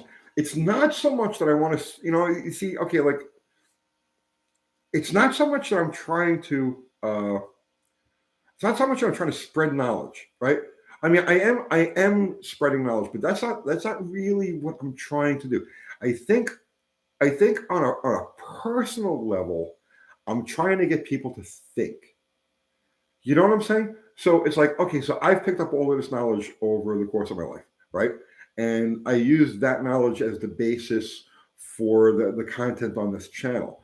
But my goal with the channel is more to get the people who really watch, not just the casual clickers, you know what I mean? Which is a vast majority of people. They're just casual clickers. They're just looking for the information on whatever it is.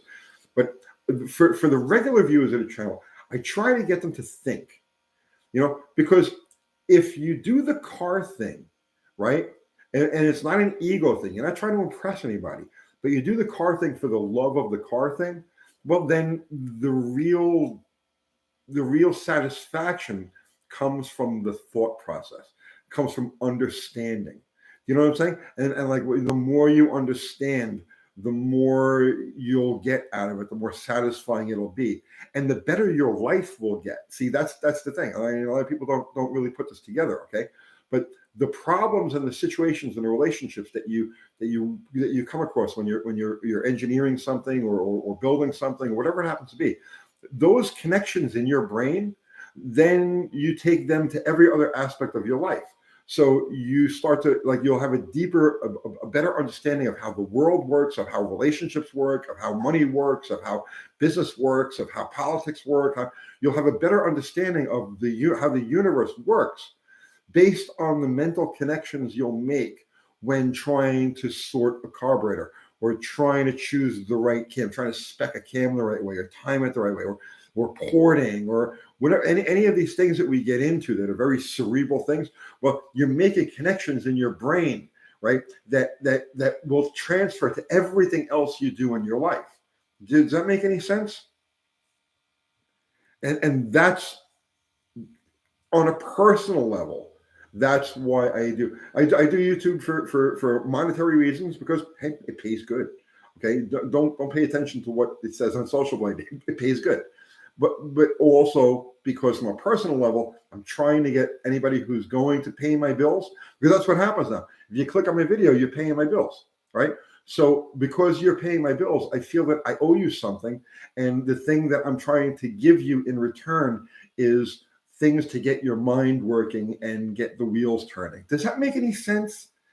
That, like, to me, that's where the equity of YouTube comes from. And somebody asked before, it's like, what the high and the high point and low point of YouTube. Well, the real high point of YouTube, aside from the check, is when you guys say, "Oh, I learned something from that," or "I did this to my car and it worked," and or you got me motivated to start a channel, or those are real high points, man. You can't imagine how fulfilling it is to hear that stuff from you guys. But just don't tell me when I'm pumping gas. Tell me on Wednesday night or Sunday night, but don't tell me while I'm making coffee at the gas station. Okay?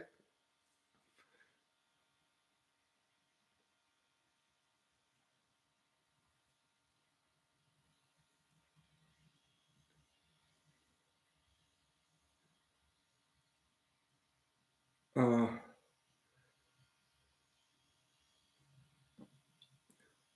okay, so that makes sense. Does that make sense? I know that. I know you guys understand what I'm talking about. Jimmy Fed, have you ever driven a VW auto stick like a Carmen Gia? Yeah. Just high five. You should do a collaboration with Bob Lazar. I would love to do a collaboration with Bob Lazar. Bob Lazar is somebody who I would absolutely love to meet and converse with. And I reached out to him several years ago before I was doing YouTube. I was doing some magazine stuff. This is around 2010. I was doing some online magazine stuff. I was doing stuff like Dragazine and whatnot. And I reached out to Bob Lazar because he's a drag racer, and he raced jet cars. I raced nitro cars, so we had that in common. So I reached out to him, and we had a mutual acquaintance. And I'm not going to mention his name because people are going to be like, "Oh, you're name dropping." So I won't mention the mutual acquaintance, but we have a mutual acquaintance. And as soon as he responded to me because he wanted to talk about cars, but when I mentioned to him that I wanted to do something, he turned me right off. Turned right off as soon as I mentioned his specialty. So, but I would absolutely love to do something with Bob Lazar.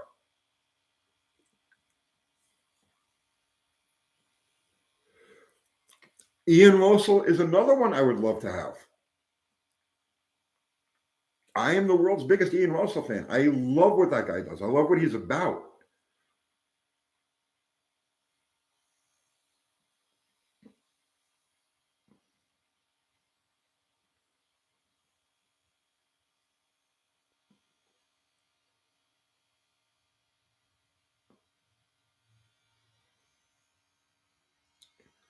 Ian is originally from New York City. Yeah, he's originally from New York City, and his background is in race car fabrication. He used to build roll cages and stuff like that. And I'm not sure which place, but his background is in building race cars.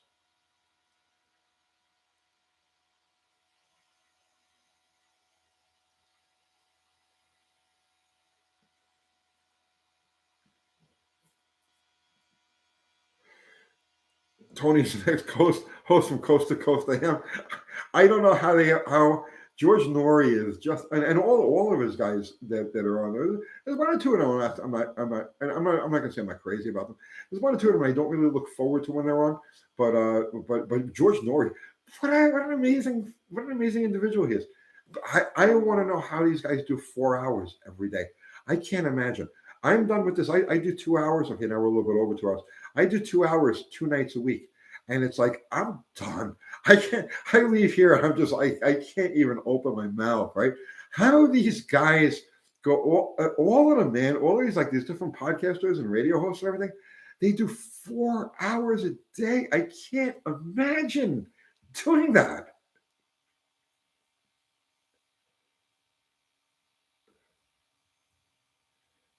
American Farmers, thank you for the super chat, man. I appreciate that.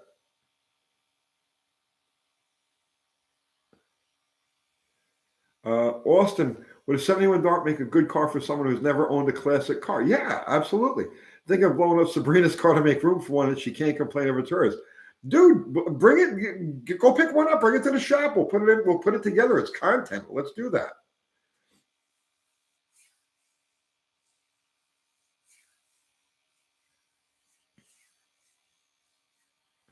Uh, Auto 1303. Tony heard somewhere that the LS was a GM knockoff of the Lotus engine. I don't know about that.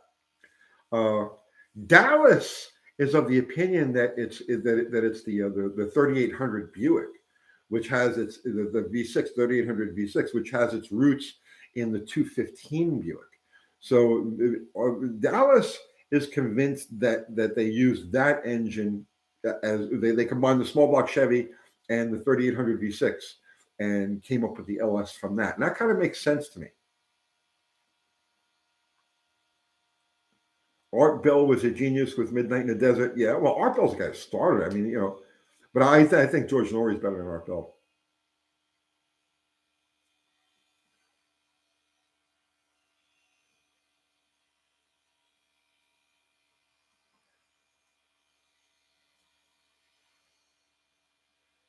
Uh,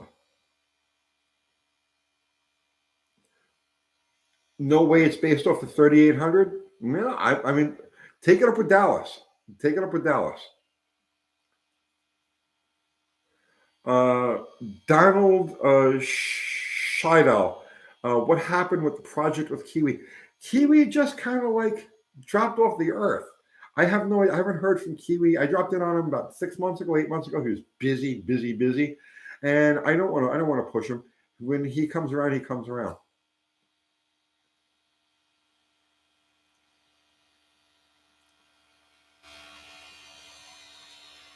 Some say the LS is based on a small block Ford. No, I don't see the. I don't see the resemblance there at all.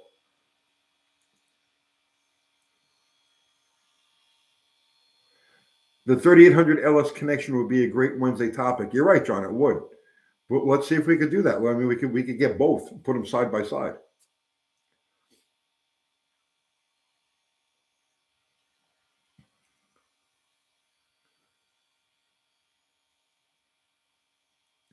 LS heads will work on a small block Ford. How so? The small block.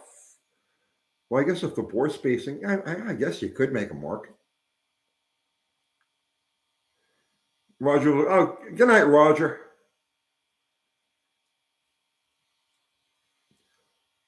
What's that buzzing noise? I don't know. Yeah, I hear it too. Something is buzzing. I don't know what it is. Ryan Beck, Tony, if you could have any car you wanted, what would you pick? Ryan, I can have any car that I ever wanted, but I don't really have one in particular. It changes every hour. I want something different. You know what I mean? So I I can explain to you. So I have a fairly well-rounded fleet that has elements of everything that I want, but I can't have it all in one car because really it doesn't exist in one car. So I have a bunch of cars, and each of them have different elements of what I like. So no, there is no one car. Salvatore Shi, what is the advantage of oval pistons? Honda's the only company I know that ever mess with oval pistons, and it has to do with area for the valves.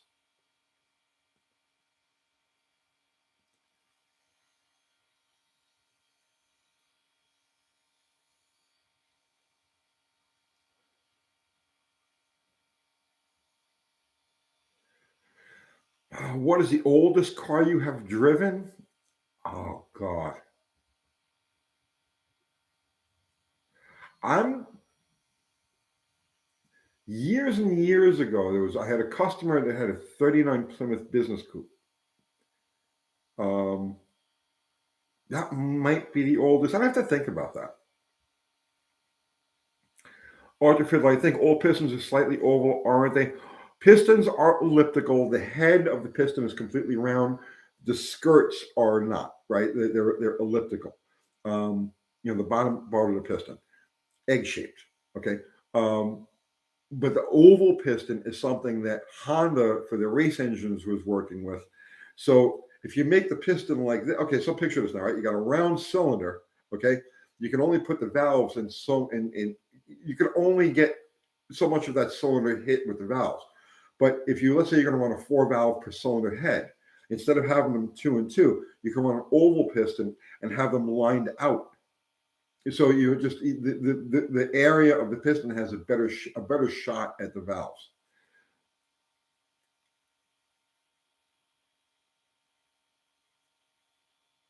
Wayne Buzzle, a stable of cars, but most importantly, a stable of bikes is necessary. Well, VW did an oval piston motor. Okay, that's possible. Um,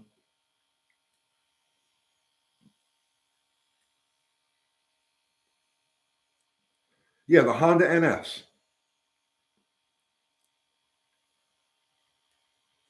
Can you get a turbo to work with that oval piston? Of course. Why the piston, the boost doesn't care what shape the piston is. Um, Van Little, I enjoyed the video on the vapor and atomization of fuel. There's more of that to come because I have to address some contradictions. So we're going to be doing a video this week, probably tomorrow, about the contradictions between a heated and a cooled intake induction system. Ryan Beck, I think the Honda oval pistons were on a motorcycle. They also had 2 rods per. Yeah, yep.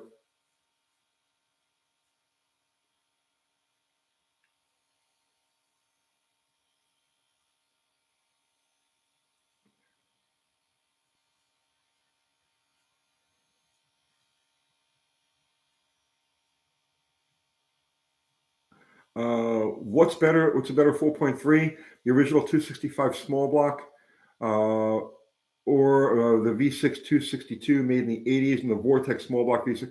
Yeah, the Vortex was a great motor. The V6 was a great motor. That injection system was troublesome. The spider and all that. That was a troublesome thing. But no, overall, man, the Vortex small block and the V6, the 4.3, fantastic engines. They really, really ran good.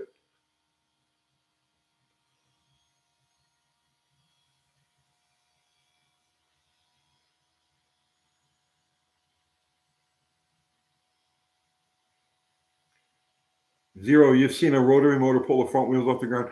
Yeah, if you launch them at 12 grand, they'll definitely pull the front wheels off.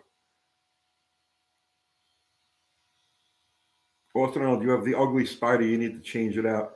Yeah, they were troublesome. That's the only problem I remember with those.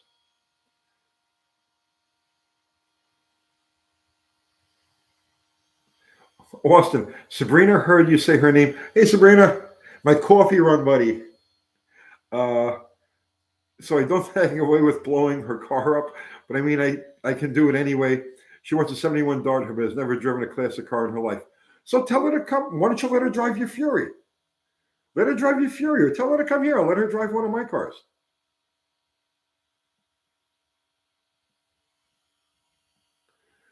Danny Boy, Tony, have you ever worked on an old GM Rochester fuel injection? Never worked on one, but I do understand the system completely.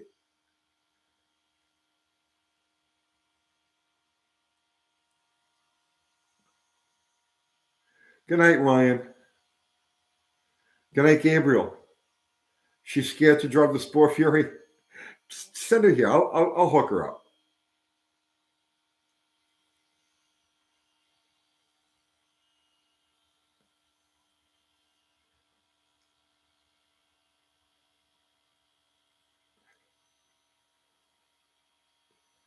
Oval equals ring wear. Ah, yeah, I believe that.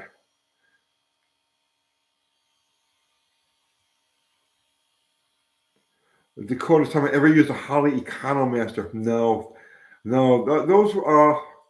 I don't think Holly actually made those. I think there was another company that made those for Holly.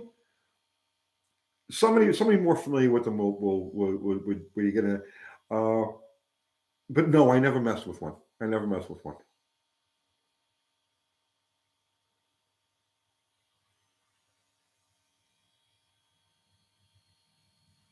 How do you hone an oval bore? There's a lot to it. I mean, how do you make an oval ring? You know what I'm saying? It's like, okay, but Honda did it. You know, leave it to Honda. If anybody's going to make it work, it's going to be Honda.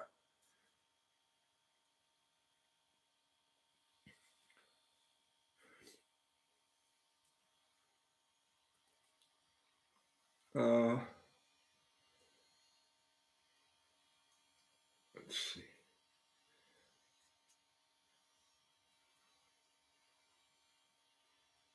Bronco McBain, I would get an extra spider assembly from the junkyard and just pull the bad injectors out. I had one of those years ago. It was a regular customer car that the motor literally filled with gasoline, right? Because what happened was one of those, because they use that hard plastic runner, to the nozzle, and it just broke, and it just dumped gasoline in there. It wasn't the best. It wasn't the best idea. It wasn't the best idea.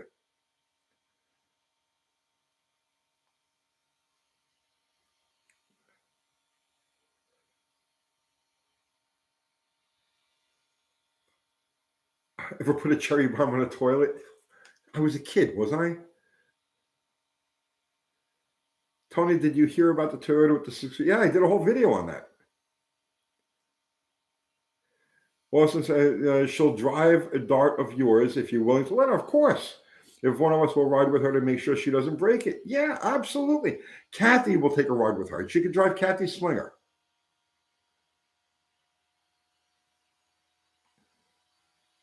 Namex, thank you for the super chat. No idea if you have talked about it before, but any thoughts on the Dodge Tomahawk? That was that Viper motorcycle, was it? I, I, I, okay. So Alan Milliard built one of those too.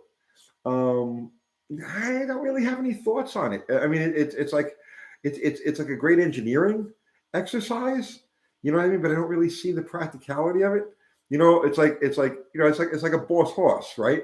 Yeah, you could put a 600-inch, big block Chevy in a motorcycle and go make smoke. That's fine, but you'll get dusted by the first 600 that comes along. You know what I'm saying? And forget about leader bikes. You need high power binoculars to see.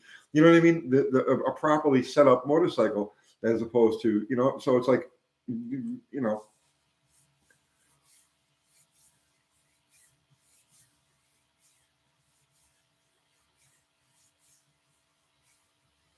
Your brother actually got to sit on the Tomahawk. Yeah, like I said, I'm not big on stuff like that, because you can't match a properly engineered motorcycle with a motorcycle engine. It's just that simple. They're great. They're great for the thrill factor, or the engineering wow factor. Yeah, no argument. Cool stuff. But I motorcycle engines and motorcycles.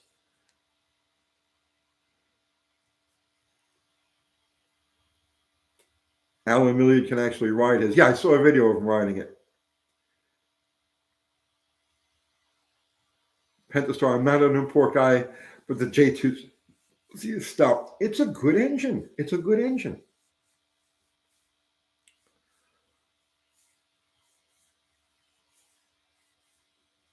Billy Bob Holcomb. Alan Milliard is a proper gearhead. He's not human. He's not human. The stuff that guy does, he is not human.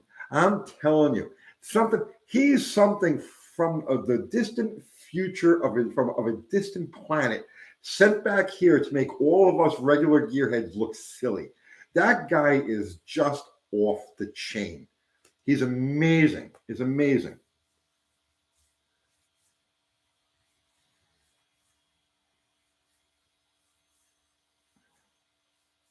Uh, Tony, never heard you mention Suzuki motorcycles. Are you a fan? Yeah, I mean, I've had a couple of interesting Suzuki experiences, and I've talked about them on this channel. And I had a TL 1000 back in 2000, was it like 1999, 2000, like in that range?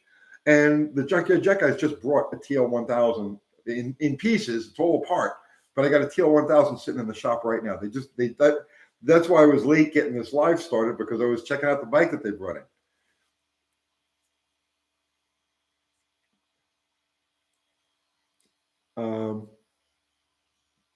So I'm gonna wrap this. I'm gonna wrap this up because it's we're going on 2.5 hours now.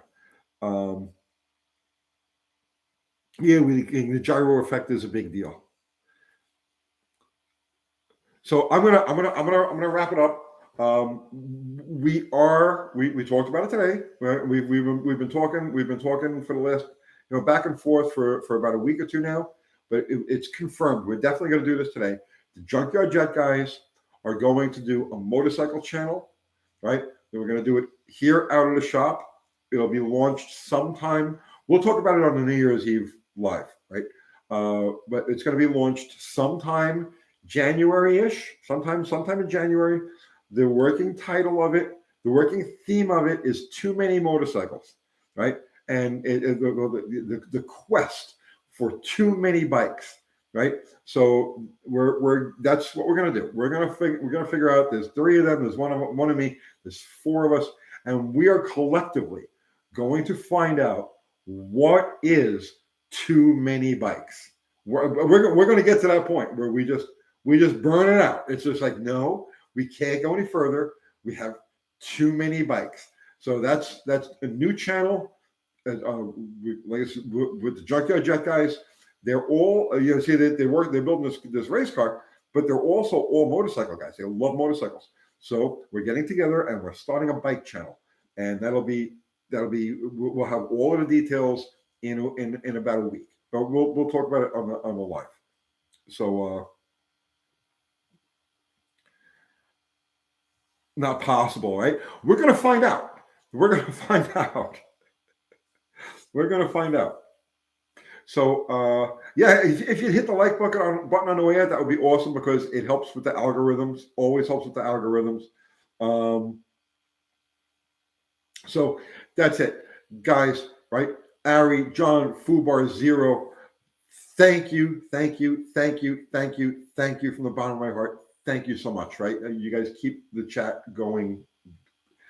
Everybody who contributed with Super Chat, thank you so much. Again, see, that's what keeps the wheels turning, right? When I'm filling up the car, it's like your guys' cash that's going in the tank. So I appreciate that so much. You have no idea.